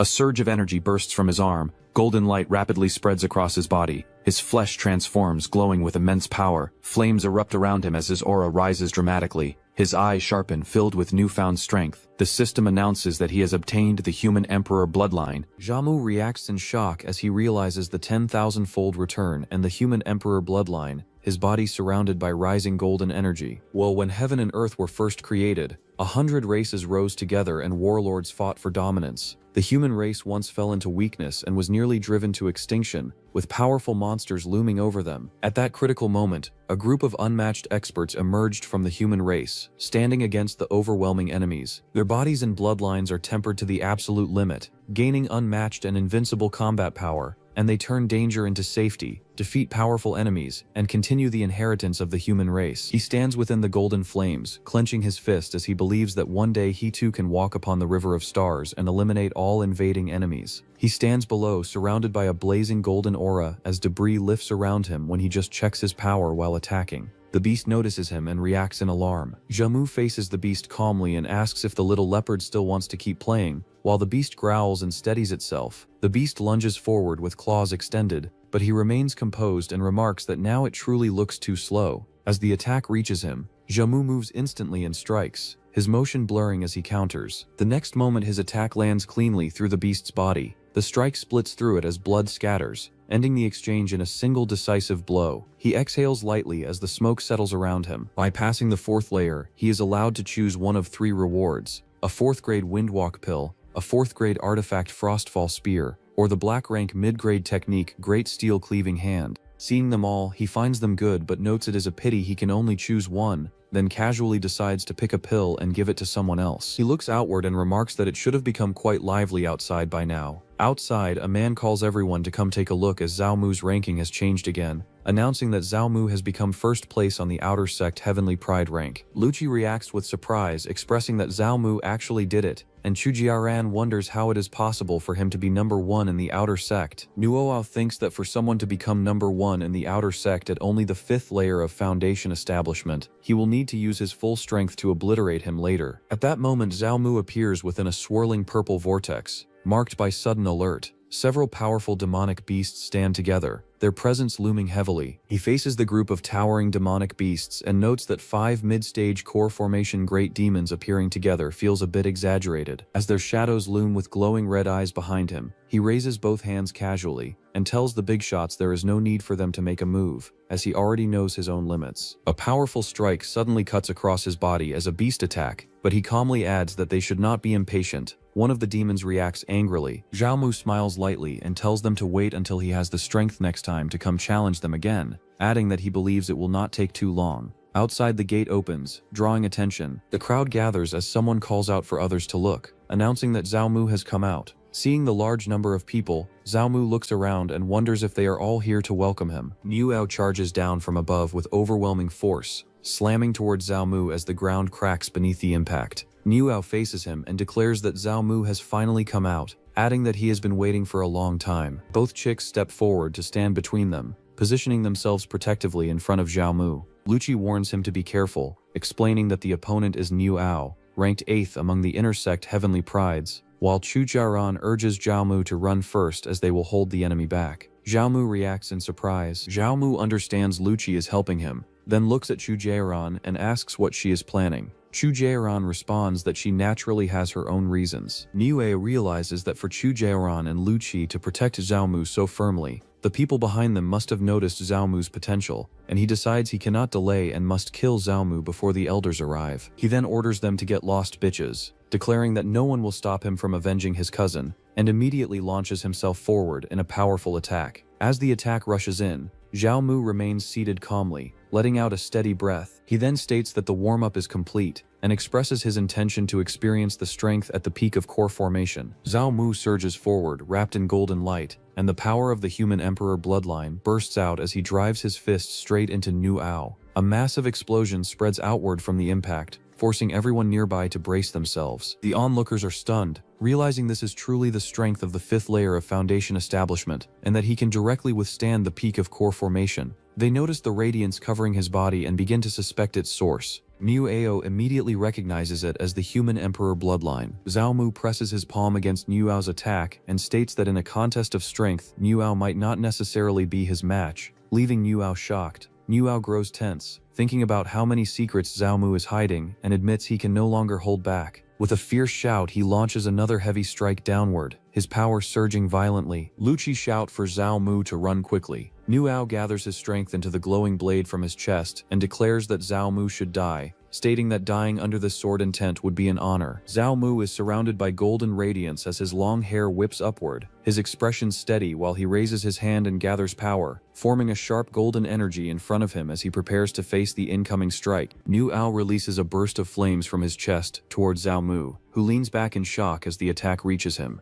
Zhao Mu steadies himself as fiery energy gathers around him. He realizes that this sword intent belongs to Long Tianxiang. Flames surge violently around Zhao Mu as he activates the human emperor bloodline, causing a bright eruption of energy from his body. He clenches his teeth and endures the burning force, urging himself to hold on. A blazing explosion spreads outward, sending debris flying across the ground. Chu Jiaran and Lucci rush forward through the smoke as Lucci calls out to Zhao Mu, while Chu Jiaran says it is no use. Chu Jiaran narrows her eyes and explains that this is the sword intent of an Ascend Soul cultivator, and that someone at the Foundation establishment stage would likely have already been reduced to ashes, while she thinks there is no way to complete the task given by her master. Niuao walks forward through the smoke and declares that this is the consequence of blindly offending him. Lucci turns toward him in alarm and calls out to him. Zhao Mu coughs a few times as he stands before Niuao, while both baddies look at him in shock. Lubelid Zhao Mu smiles faintly and questions if this is the sword intent of that brat Long Tianxiang. Zhao Mu walks forward from the smoke with blood covering his body and coughs repeatedly, stating that it seems to be nothing more than this. Niuao turns toward him in shock and questions how it is possible that he is still alive, while Lucci looks on and reacts. Niuao's expression hardens as flames ignite around his arms, and he declares that since Zhao Mu is at the end of his fight, he will finish him right now. He lunges forward at high speed toward Zhao Mu, while Lucci looks back in alarm. Lucci suddenly dashes forward with a surge of blue energy and moves to intercept him, shouting for him to stop right there. Niuao roars and pushes forward, telling her to get out of his way as he charges through with force, knocking her aside. He continues rushing ahead with power and shouts for Zhao Mu to die as he raises his flaming fist to strike. Zhao Mu looks up at the incoming attack and realizes his body has no strength left to move. A pillar of purple energy suddenly crashes down, striking Niuao and forcing him to the ground. Niuao struggles within the purple energy and demands to know who dares to stop him. Saintess, surrounded by purple aura, descends from above and declares that it is her, then looks down calmly and asks if he has any objection. Niuao drops to his knees under the pressure of the purple energy, trembling as he struggles, and declares that a disciple would not dare, while he wonders why Lady Saintess would appear here. People greet Lady Saintess with respect. Saintess looks toward Zhao Mu and remarks that he has made her see him in a new light, while Zhao Mu lets out a faint sound. She explains that as the number 1 of the outer sect Heavenly Pride, although it is not a title worth showing off, with his current cultivation he was able to reach that step,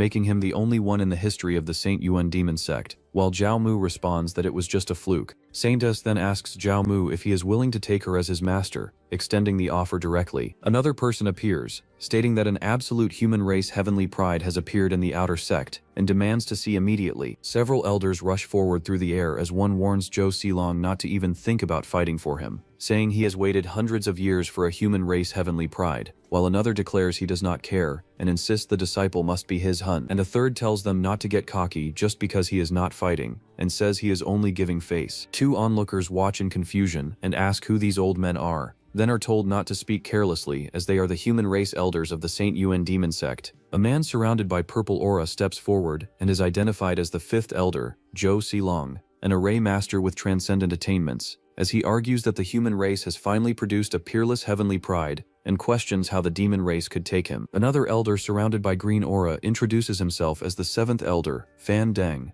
stating that although his strength is not outstanding, he is a renowned alchemist, and he proposes that since she has already taken another disciple, she should leave this human race heavenly pride to him. The third elder surrounded by red aura steps forward as the third elder, Dugu Zhan, declaring that in this cultivation world strength is everything, and that if Zhao Mu becomes his disciple, he will provide a full set of artifact armor of the 7th grade or higher, and pass down his lifelong learning, the battle heaven and earth art. One person explains that in the past, Dugu Zhan relied on the heaven and earth battling technique to fight his way into the deepest part of the ancient absolute forbidden ground, and secured the position of third elder. Several onlookers gather and remark that the Saint Yuan demon sect has a total of 4 human race elders, and now all of them have come at once, while others comment that Zhao Mu is truly heaven-defying, and that becoming a personal disciple in one step is enviable. Saintess stands before Zhao Mu as the elders surround him, offering rewards and asking him to choose a master, while Zhao Mu hesitates and is told that choosing a master is the most important thing in the cultivation world. Zhao Mu pauses, then suggests how about taking them all. He smiles lightly, while the 3 elders fall silent in response. Saintess calmly states that she has no objections, and that it depends on what the 3 elders think. The 3 elders react as one explains that the array path requires massive time to study, another says combat ability needs constant practical training,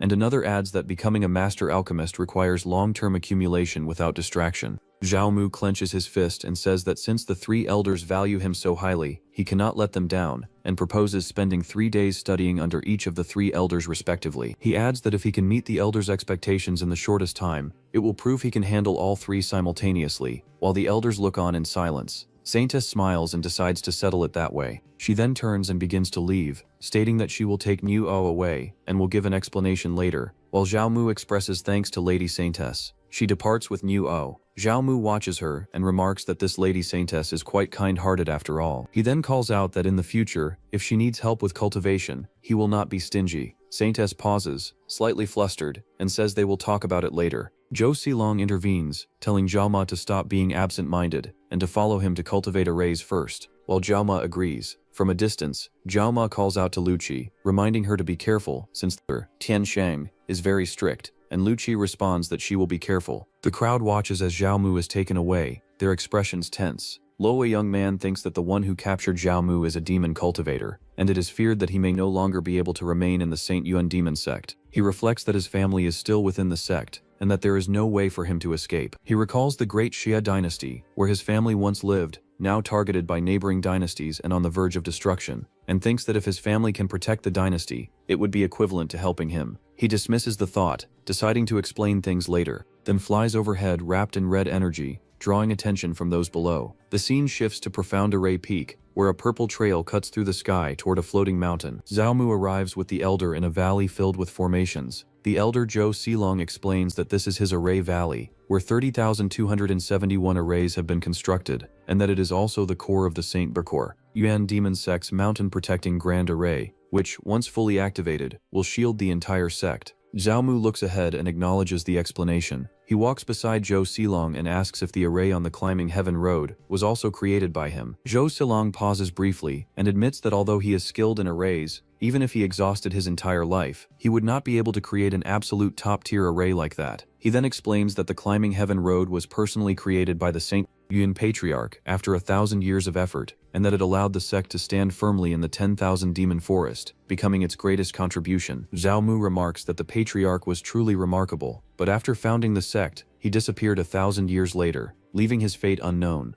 Zhou Silong explains that he does not know his whereabouts, though some say he successfully transcended to another world, while others believe he discovered a shocking secret and was imprisoned by a powerful faction. Zhao Mu's expression turns serious as he realizes that anyone capable of suppressing the patriarch must be extremely terrifying. Zhu Silong then tells him that it is still too early for him to deal with such matters and instructs him to first go to the cave abode to test his array aptitude, and Zhao Mu agrees. They arrive at a cave residence with a stone path leading to a closed door, and as they approach, a girl rushes out and calls out to her master. Well, she is Zhou Silong's disciple, Xing Yurong. Zhao Mu looks up at the towering mountains like melons in front of him and is stunned, thinking that they are very extremely huge. He then glances toward somewhere else, briefly losing his composure in front of her and realizing it. Zhou Silong gestures toward Zhao Mu and introduces him to Xing Yurong as her junior brother. He then introduces Xing Yurong to Zhao Mu, explaining that although her cultivation is not high, she is a rare divine rune prodigy. Zhao Mu greets her respectfully, and she acknowledges him with a faint response. Zhou Silong then states that he has matters to attend to, and asks her to first guide Zhao Mu through the basics of an array master.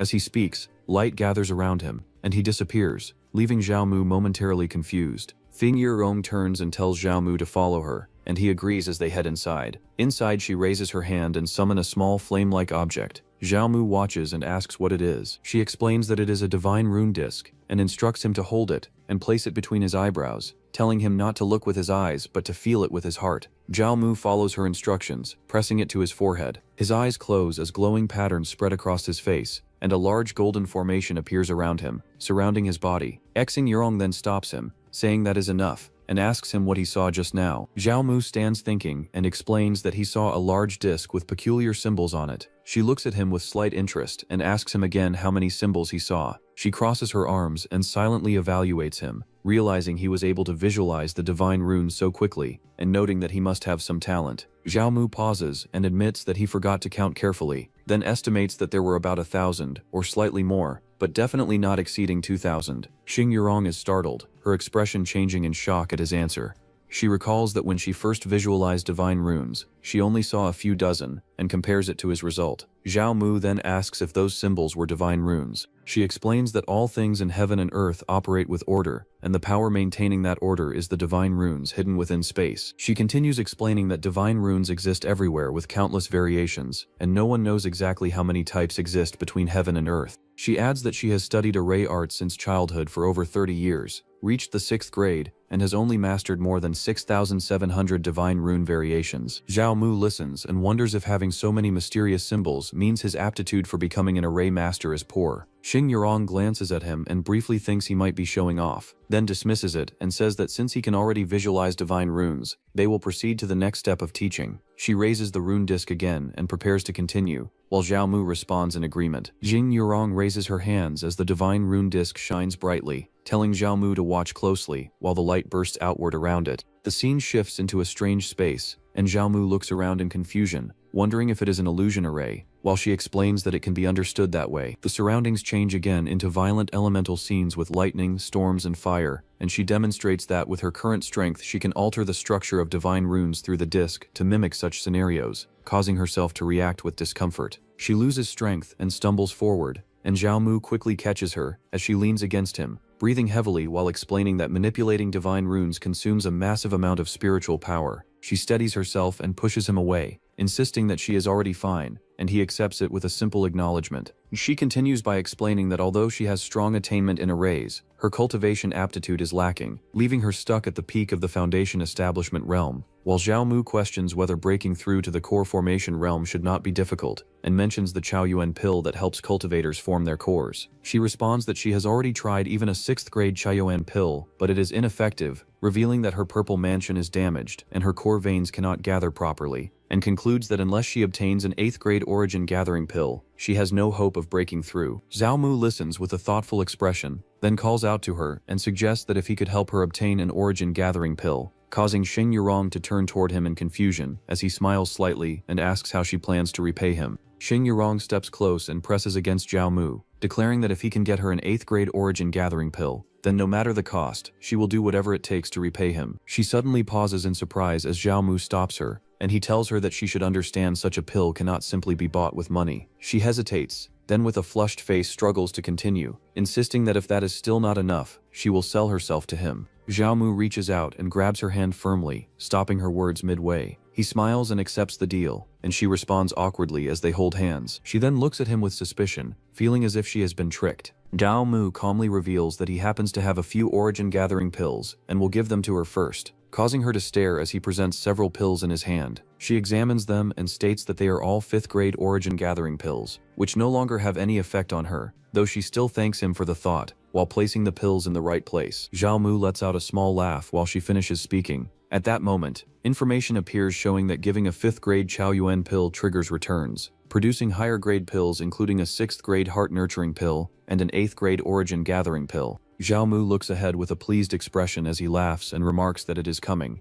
Xiaomu smiles while holding a small flask, thinking that senior sister Xing will not be able to escape his grasp either. A loud disturbance occurs, and both Xiaomu and Xing Yurong look up in confusion as the surroundings shake, wondering what is going on. Xing Yurong realizes it is the mountain protecting Grand Array. Several guards suddenly appear in front of them and greet Xing Yurong respectfully. She crosses her arms and questions the reason for the array's damage. One guard bows and reports that 3 damage points of the mountain protecting Grand Array were caused by evil beasts. He continues that faint fluctuations of evil ki were also left at the scene, and the matter has been reported to the core Holy Land, where the Holy Sun will personally investigate. Xing Yurong acknowledges the report and tells them to return and rest, and the guards respond in unison. As they leave, Xiaomu asks if something happened, and Xing Yurong walks ahead while explaining that it is nothing more than demons and evil spirits causing trouble, which is common in the Saint Yuan demon sect. Xiaomu questions how, despite the Saint Yuan demon sect being a demonic faction, there can still be evil spirits causing trouble within their own camp.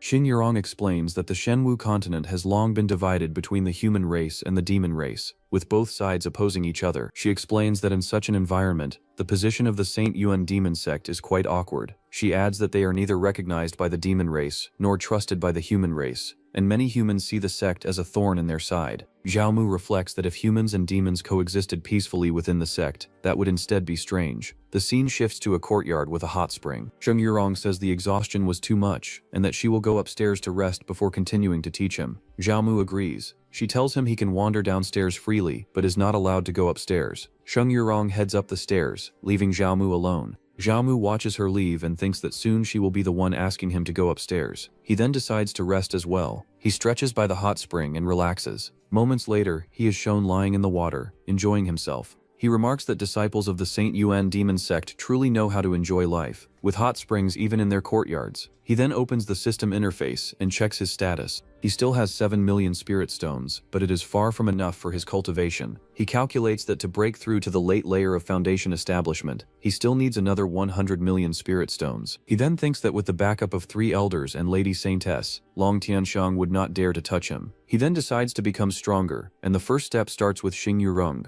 When he tries to go upstairs, golden array swords surround him as he looks up toward the upper floor, while Xing Yurong questions what he is trying to do. He looks at her and explains that he was only curious about what was upstairs, mentioning a pleasant fragrance and asking her not to blame him. Xing Yurong, standing above while bathing, looks down at him and tells him that she already knows what he is thinking, then adds that even if he managed to go up, it would not be easy, since she had already set up multiple layers of arrays upstairs long ago. She continues that even a nascent soul powerhouse forcing their way through would suffer. Xiaomu faces her calmly and states that she is mistaken, then says that he only feels like going upstairs to sit for a while. Xiaomu raises his hand as a small pill falls toward his palm and states that it will make Xing Yurong personally invite him upstairs. Xing Yurong immediately rushes down toward him at high speed and closes the distance, stopping right in front of him while he calmly holds the pill. She recognizes it as an 8th grade origin gathering pill and leans closer in shock. Her expression turns urgent as she demands to know where he got it, and quickly asks to see it, reaching out and grabbing his hand. Her attitude changes as she smiles brightly and calls him a good junior brother, then suggests that he let her take a closer look at the pill first, to confirm whether it is genuine. Xiaomu pulls his hand back slightly and tells her that she can look but cannot touch it,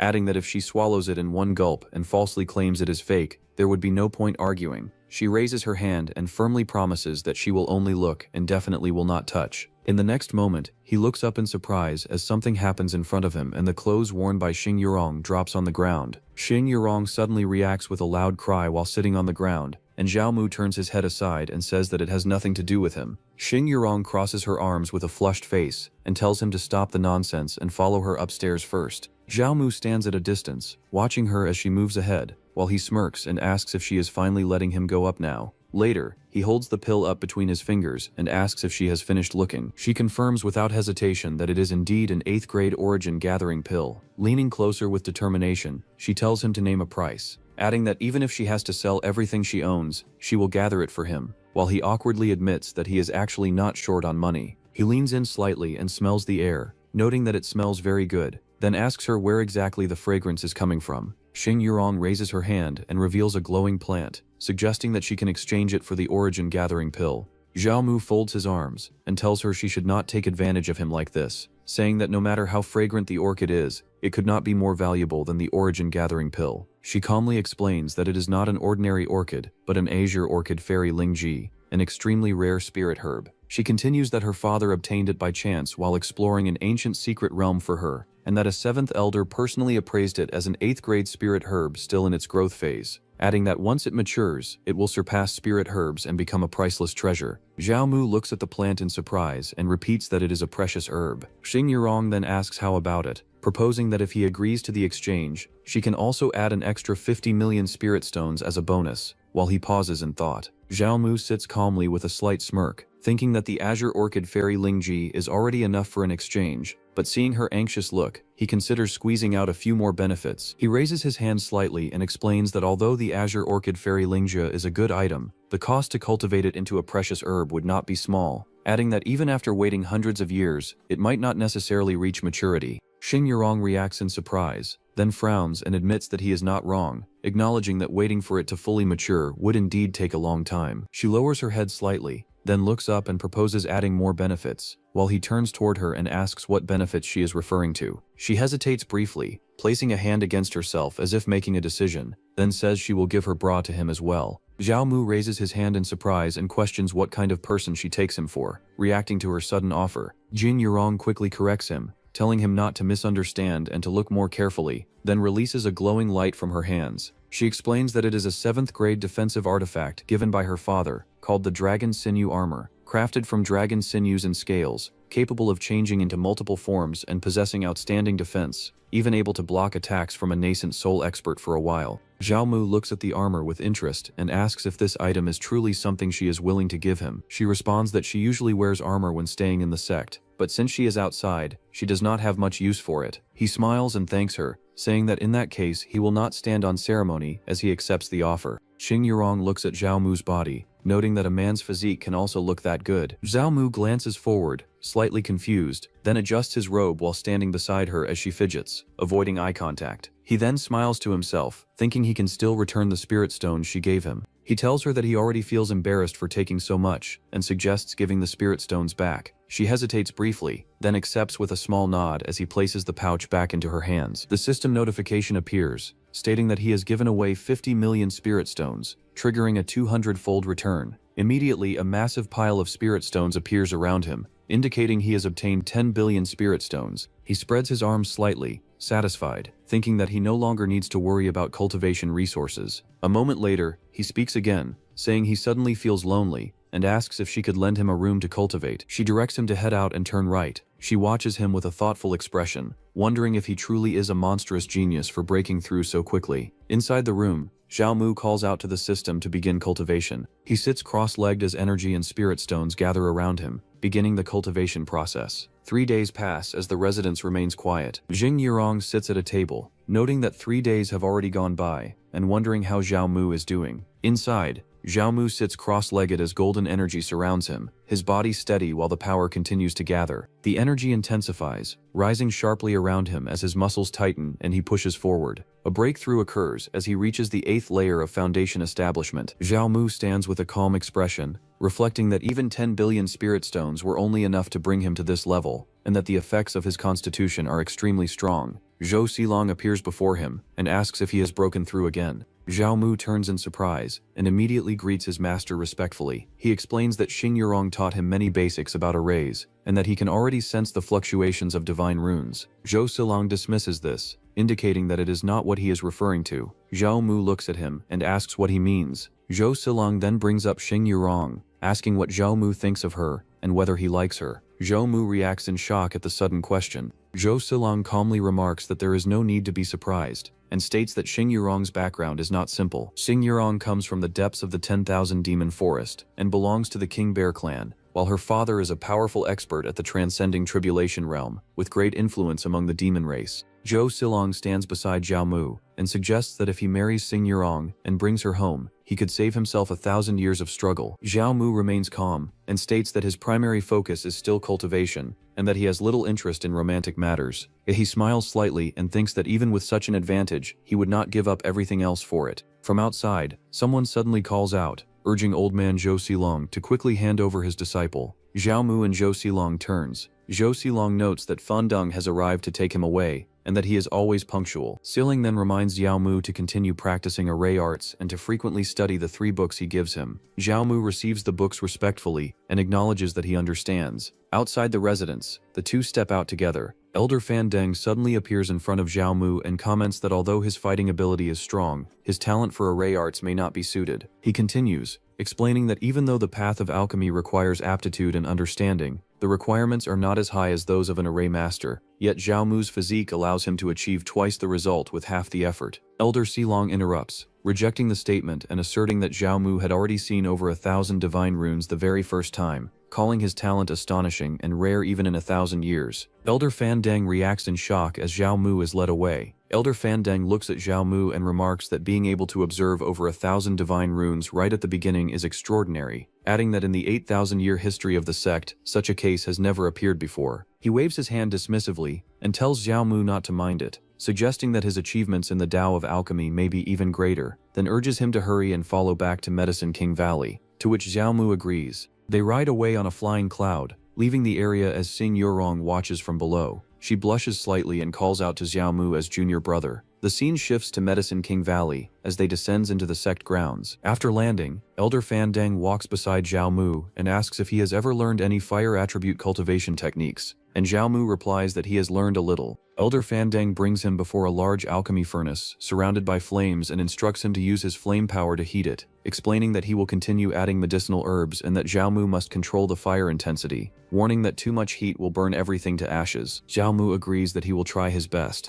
He then steps forward and releases flames from his body, surrounding himself as the fire rises under his control. The furnace is engulfed in blazing flames as Elder Fan Deng observes that the fire is extremely overbearing, resembling pure yang fire, then corrects himself, sensing it is closer to the true fire of the sun. Zhao Mu stands within the flames, controlling them steadily, while Elder Fan Deng notes that this level of flame is already top grade for alchemy, and may even be higher. Inside the furnace, the refined essence condenses, and Zhao Mu retrieves a completed pill. Elder Fan Deng bursts into laughter, praising him for refining a top-grade pill on his first attempt, and calling him a rare prodigy, while Zhao Mu responds modestly. Elder Fan Deng then concludes that Zhao Mu has awakened the Red Yang sacred body, explaining that only such a physique can unleash fire comparable to the sun, and Zhao Mu confirms it. Zhao Mu admits that his control over flames is still limited, as he only knows basic techniques. Elder Fan Deng dismisses the concern and explains that Medicine King Valley excels in fire attribute techniques, then tells Zhao Mu to follow him to choose some suitable methods.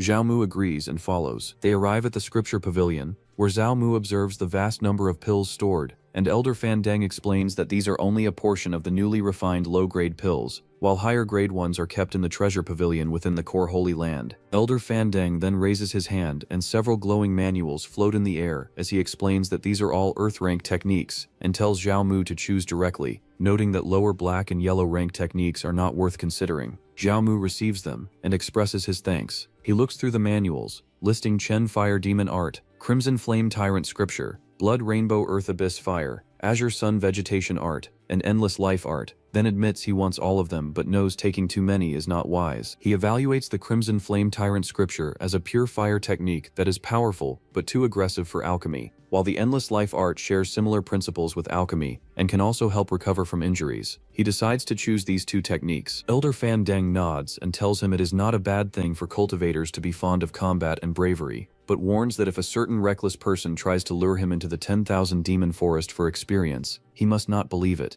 Elder Fan Deng describes that man as reckless and dangerous, someone who would even drag others into a demon beast lair. Zhou Mu thanks him again, saying he will remember these teachings, and Elder Fandang responds that he only hopes Zhou Mu will not waste his talent carelessly.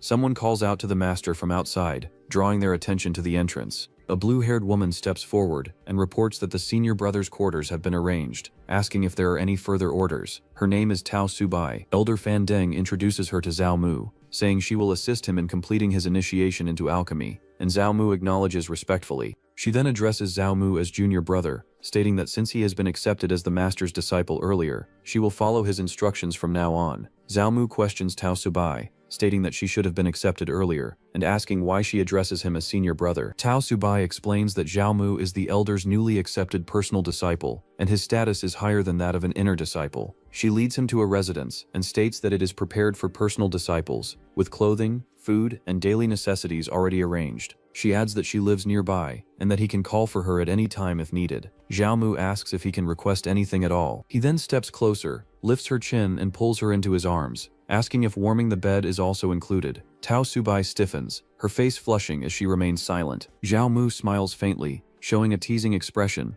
and thinks that Tao Subai is very serious and makes him want to tease her. Tao Subai releases a surge of red aura around her body and faces him, telling him not to speak nonsense while addressing him as senior brother. Zhao Mu pauses with a puzzled look as he reacts with confusion. She continues, maintaining her stance, and explains that although she calls him senior brother, in terms of strength she could easily crush him to death with one hand. Zhao Mu stiffens under the pressure and hurriedly backs off, explaining that he was only making a joke. He then walks behind her while observing her aura, realizing that the aura she emits is stronger than that of a half-step nascent soul cultivator, which indicates that she is already at the nascent soul stage. The two walk forward through the courtyard together. Tao moves ahead calmly and adds that if there is anything else he lacks, he should remember to tell her. Zhao Mu waves his hand casually and responds that there is no problem. He looks around the surroundings and notes that the overall environment is quite good, and the prepared items are very complete. He then takes out a book labeled Pill Catalog and opens it. While reading, he notes that although it is only a first-grade pill, the recipe is extremely complex. Zhao Mu stands in front of the alchemy furnace and raises his hand, deciding that reading is not as useful as practicing, and treats this as a good opportunity to practice the two cultivation techniques he obtained earlier. He activates the furnace and directs energy into it, then places the medicinal herbs inside as flames surge and engulf them. He focuses his expression and circulates two techniques at once, using the Crimson Flame Tyrant scripture and the Endless Life art as red and green flames intertwine around his body. He extends both hands toward the furnace and releases power, heating the alchemy furnace as the flames intensify. He then concentrates and adjusts his control, trying to stabilize the heat. Inside the furnace, the herbs burn and swirl within the flames as they are refined. The energy condenses further, forming several round pills that take shape within the fire. Zhao Mu lowers his hand and gathers the finished pills, observing them calmly. He looks at the result and notes that although the appearance is not very beautiful, successfully refining it on the first try is already quite good. Elsewhere, Elder Fandang looks down at Zhao Mu displayed before him, watching him in silence. He strokes his beard while looking at Zhao Mu and acknowledges that he is a prodigy, possessing extraordinary talent in both array arts and alchemy at the same time. Suddenly, Elder Dugu comes and speaks about Zhao Mu being able to pass the fourth layer of the Climbing Heaven Road with only Foundation Establishment cultivation, considering his combat talent outstanding, and adds that he is even more interested in seeing his performance after he enters the Blood Battle Hall. While Elder Fandang responds with a dismissive snort, they continue discussing as Elder Fandang explains that although the human race has more talent in alchemy and array arts than the demon race, they are still inferior in physique and bloodline, then expresses hope that Zhao Mu's appearance can change the situation for human cultivators who have long endured this disadvantage. 3 days pass. Zhao Mu breathes heavily with sweat on his face and states that he has practiced almost enough. He sits near a pile of refined pills and examines them, noting that most are ordinary first-grade pills, while a few have decent quality, concluding that this level should be acceptable. He suddenly turns his head toward a nearby building, sensing something. Tao Subai walks forward holding a tray with a bowl and informs him that she has prepared a special spirit porridge made from Medicine King Valley ingredients, explaining that it can replenish spiritual ki and stamina. Zhao Mu takes the bowl from her tray and says that he happens to be depleted of spiritual ki, thanking her for the spirit porridge, while she softly acknowledges.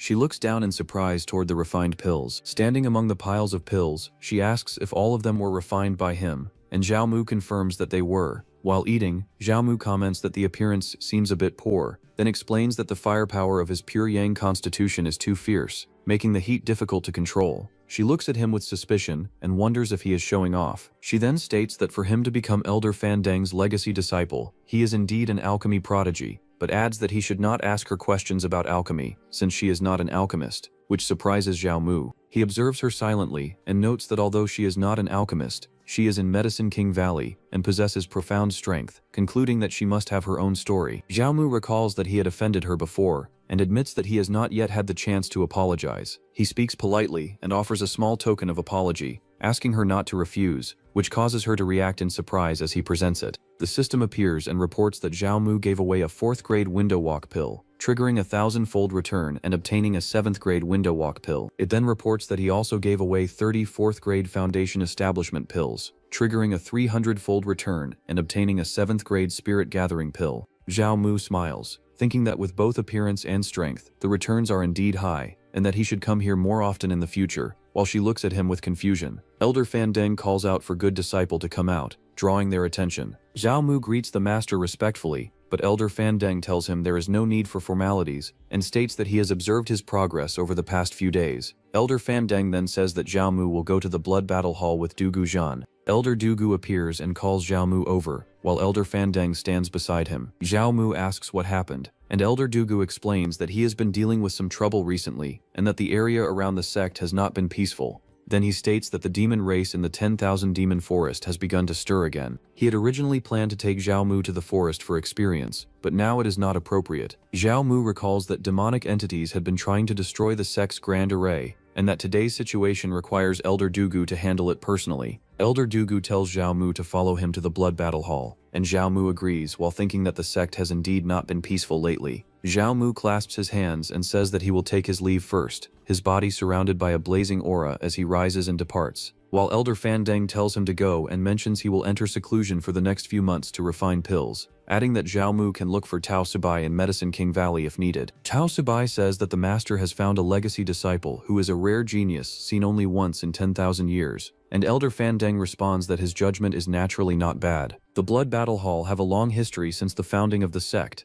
The disciples of the hall have always borne the responsibility of fighting against external forces. The Saint Yuan demon sect has endured until today because it has fought battle after battle. Elder Dugu explains that the mountain protection array guards the sect, while the Blood Battle Hall takes the initiative to strike, eliminating enemies before they arrive. Zhao Mu listens and acknowledges the explanation. He then asks whether, as a demon sect, it is appropriate to act so aggressively. Elder Dugu questions explains the sect should be filled with people who would do anything to win. Zhao Mu looks uneasy and questions if that is truly the case, recalling that he was abducted by outer sect disciples of the Saint Yuan demon sect. Elder Dugu calmly replies that the world's impression of their sect is indeed like that. Elder Dugu explains that this is mainly because they have lived in the 10,000 demon forest for a long time and rarely interact with other cultivation factions, adding that neither the demon race nor the human race understands the efforts of the Saint Yuan ancestor in the past. Zhao Mu thinks about this and wonders if the ancestor had some special purpose for establishing the sect there. Elder Dugu then says they have arrived as the two travel on the flying platform toward a large complex. They reach the Blood Battle Hall, where multiple disciples are training in formation inside. A muscular disciple strikes forward with force while shouting, and Zhao Mu observes that everyone has astonishing auras,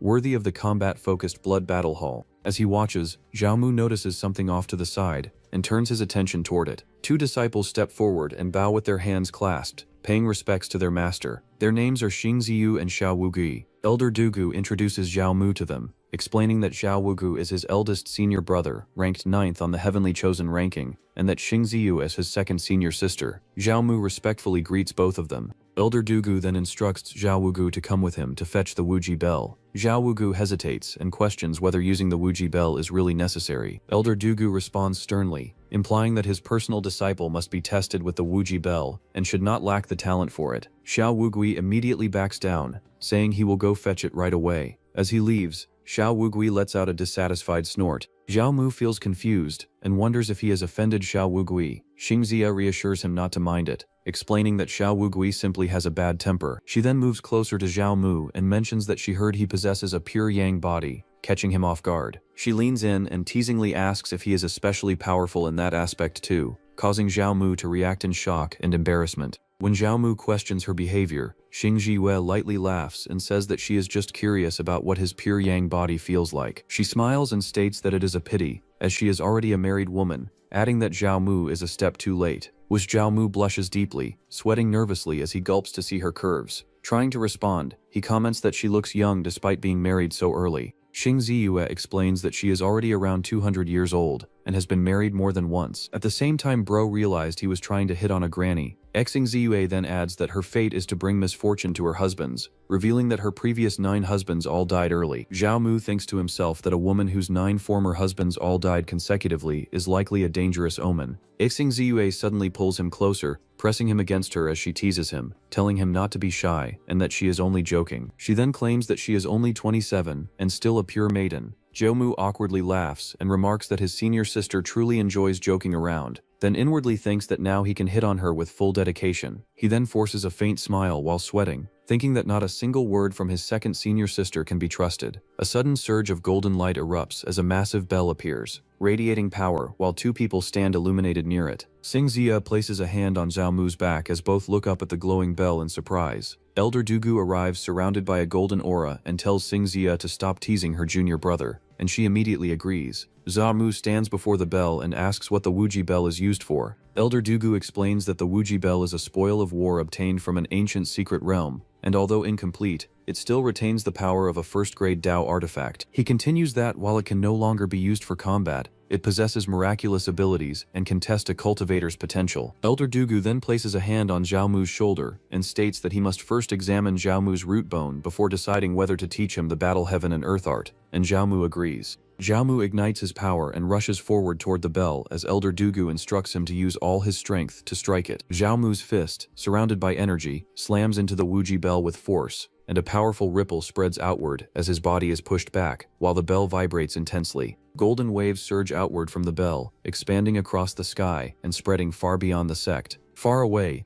the sky and land are covered by these spiraling golden ripples, as if the entire region is being affected. A mysterious person with closed eyes appears, his face calm and unreadable, his eyes slowly open, glowing with golden light as he senses the disturbance. He states that a sovereign has finally appeared among the human race, and notes that his miss would be pleased to hear this. Standing within a dark, cavernous place, he adds that it is already too late, and that everything has been set in stone. The scene shifts to the 10,000 demon forest, where multiple demonic creatures gather, all reacting to the same disturbance. A horned man looks over the area and remarks that everyone has felt it. He declares that a human emperor has been born and that the sky over the Xianwu continent is about to change. Another one questions this, saying the sky is already sealed and wondering what more could happen. The horned man stands above the others, and one of them says to go pay respects to the ancestor before returning to seclusion. He then mentions that the ancestor should have sensed the disturbance as well, and questions whether any instructions have been given. Another one responds that he does not dare disturb the old ancestor, and tells him to ask personally if he wants to know. The horned man suddenly orders silence. He then gives an order to send members from each faction to investigate the situation on the plains, and the others immediately agree.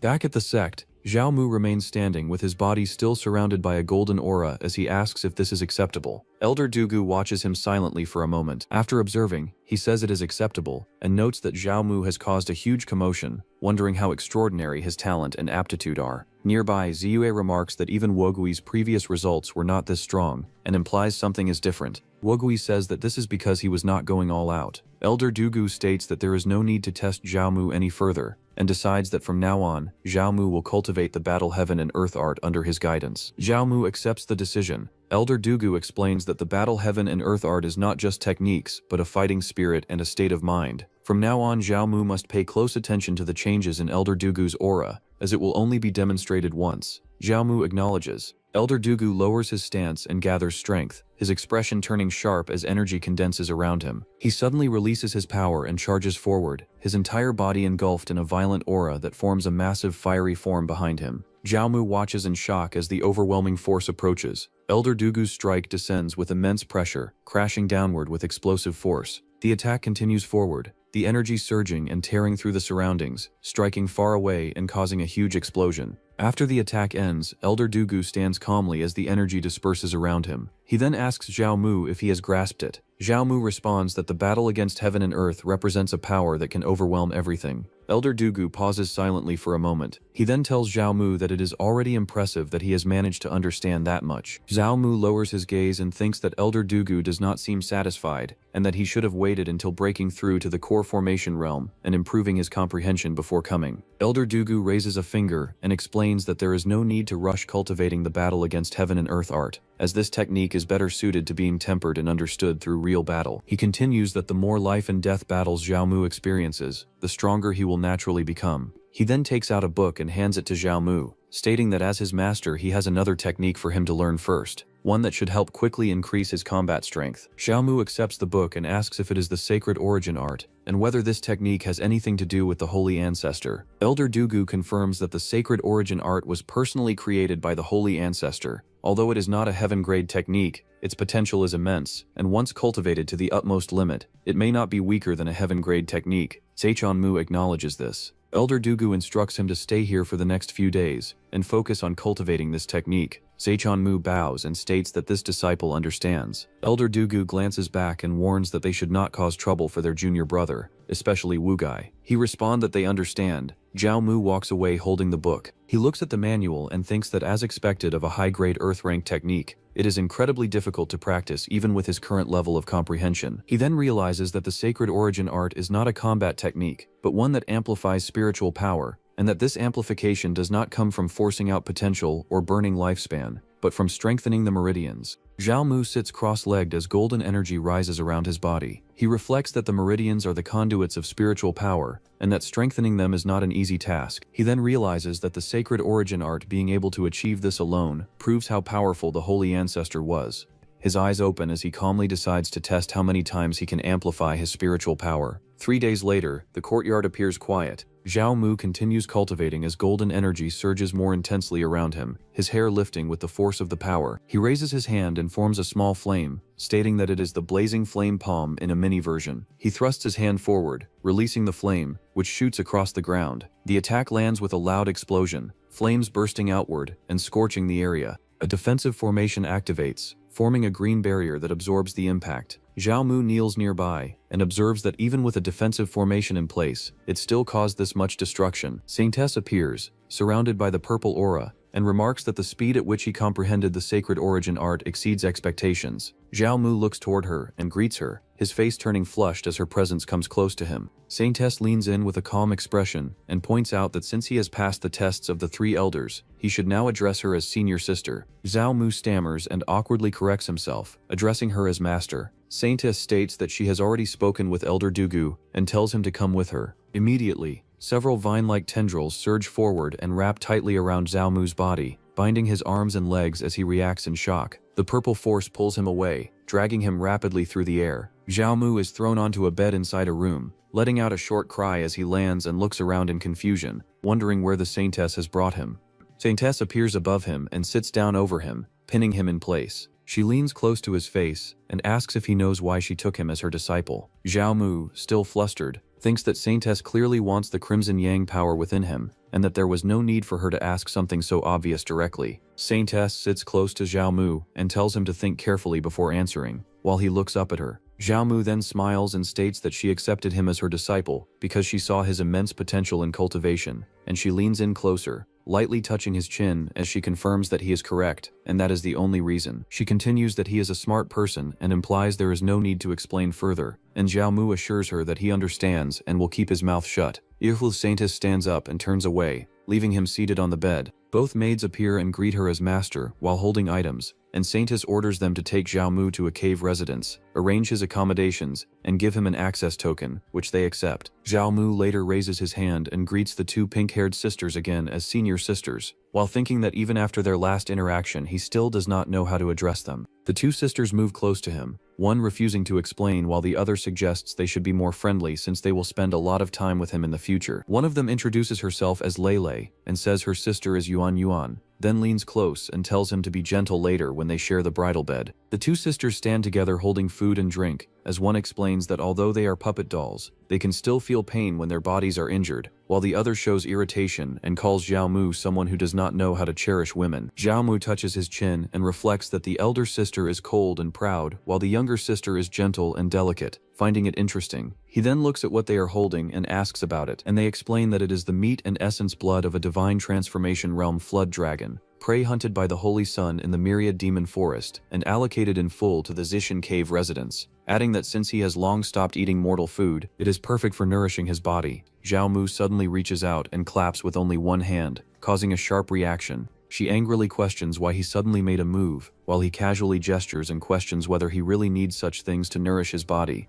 The two sisters are then pushed back onto the bed together. Xiao Mu looks down at them with a confident expression and declares that he will show how powerful he truly is. After that, Xiao Mu keeps changing position while banging them. I mean quite literally. One of the sister complains that he was told to be gentle, while one sister blushes slightly and responds that she can still endure it. The saintess sits on a chair with a flushed face and unsteady breathing, complaining that he could have been finished quickly and questioning why there is always so much fuss. Later, the two sisters lie on the bed with weakened expressions and unsteady breaths, their bodies slack as they recover. Xiao Mu sits on the bed and looks at his hands, thinking that he has already reached the limit of what he can obtain from the two of them, and that he is being forced into becoming a scumbag. He then turns slightly toward one of the sister and asks about the background of the Holy Sun and why he is so good with Saintess. She responds that the Holy Sun probably likes him. She continues by explaining that the Holy Sun is named Jun Mo, that he spends most of his time away from the sect, and that whenever he returns, he always brings many valuable treasures. Xiao Mu sits beside the table with the meat and concludes that the Holy Sun is nothing more than the Saintess's lapdog. He reaches out and grabs the piece of meat, deciding that he will not let anyone else have the Saintess's first 10,000-fold return. Back in the room, the Saintess regains composure and remarks that it is finally out, while Xiao Mu stands nearby and acknowledges it briefly. She then extends her hand and tells him to take it as a purple glowing item forms. Xiao Mu smiles while holding the glowing item and remarks that the Saintess is indeed very generous to him. Xiao Mu raises her hand slightly and tells Xiao Mu that this is all compensation for his hard work, while he thanks her for the reward. She then explains that Nueo has already been imprisoned in the Thousand Demons Hall to receive punishment and will not see the light of day again for at least a year, but adds that there is nothing she can do about Long Tianshang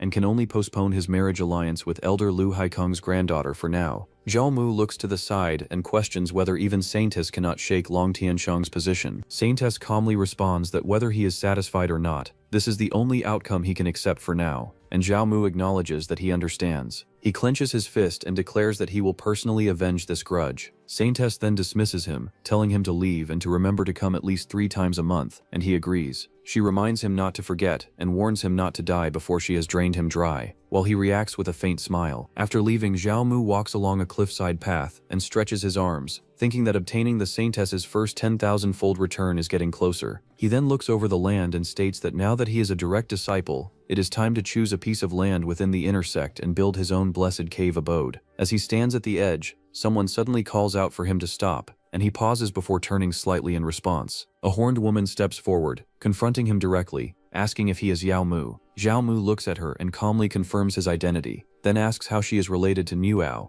The woman introduces herself as Niu Yulan and declares that Nuao is her elder brother. She becomes angry and releases her power, stating that he got her brother locked up in the Thousand Demon Hall and that she will never forgive him. As she moves forward to attack, Xiao Mu raises his hand and stops her, reminding her that private fighting between sect disciples is a capital offense. She hesitates for a moment, then angrily declares that she will challenge him directly instead. Xiao Mu remains calm and tells her that as an inner disciple, she does not have the right to challenge a personal disciple directly. Niu Yulan freezes in confusion, holding a token in her hand as she struggles to process his words. She cries out loudly and charges forward, declaring that she does not care and that Xiao Mu bullied her brother and must pay for it. Xiao Mu raises a finger and stops her, then questions her claim about him bullying her brother. He explains that it was clearly Niu Ao who stepped in back then to stand up for Niu Ti, and that as an inner disciple, Niu Ao came to bully him, an outer disciple. He adds that there were over 1,000 outer disciples present to witness it, and questions how she could now accuse him instead.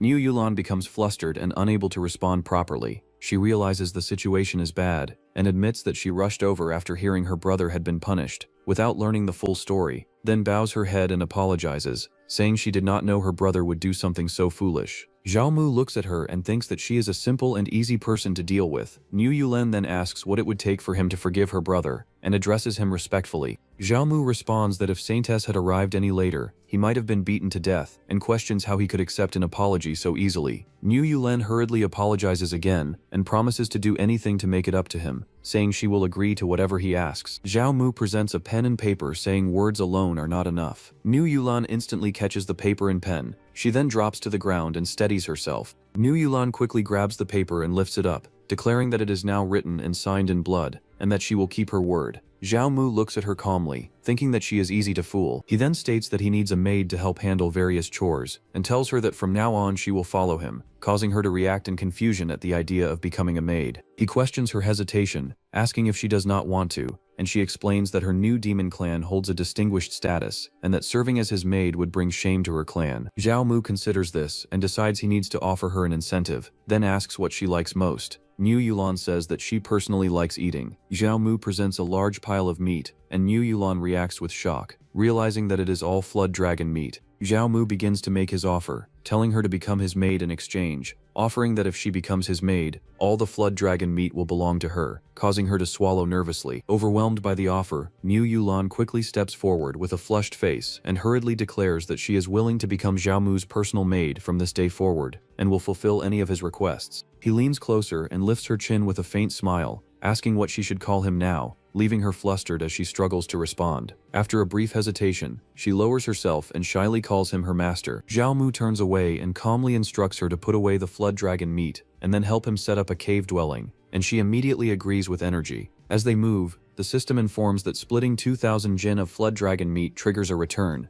granting 20 jin of true dragon meat, which Zhao Mu recognizes as a generous reward from a legendary creature. He then arrives at a cave residence and reflects that although he can easily defeat opponents of the same level, his combat techniques are still limited. Sitting cross-legged while surrounded by energy, he considers that developing a few more formations will allow his combat strength to reach the next level. Raising his hand with energy gathering around it, he decides to begin with the basics first. Zhao Mu rises into the air as energy gathers around him, forming a powerful current while he begins setting up a wind formation, explaining that it is a basic formation requiring 36 divine runes to be inscribed. The formation circle below glows with a yin-yang pattern as runes begin to take shape, stabilizing the structure. Outside the cave dwelling, Niu Yulan guards the door while Xing Yurong comes and reacts with confusion. The two stand facing each other as Xing Yurong questions her identity, recognizing her as the Bull Demon King's daughter, and Niu Yulan acknowledges it while calmly stating that her current identity is her master's maid. Xing Yurong looks down at her book with a slight frown, and reflects that Zhao Mu keeps getting involved with women wherever he goes. She gestures and explains that Zhao Mu needs more books on formations, requesting guidance so she can deliver them to him, and Niu Yulan agrees and tells her to follow.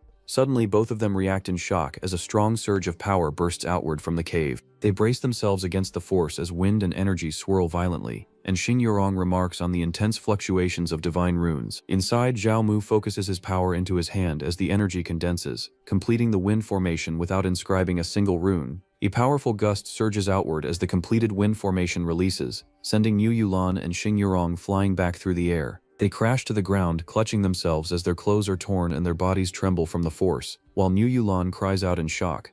And with this, we've come to the end of today's episode. If you stayed till the last second, drop your thoughts about this story, and in the comments, guess what our MC will do next. A quick like helps more than you think, and subscribing makes sure you never miss what comes next. Thank you for watching, and check out this video right here.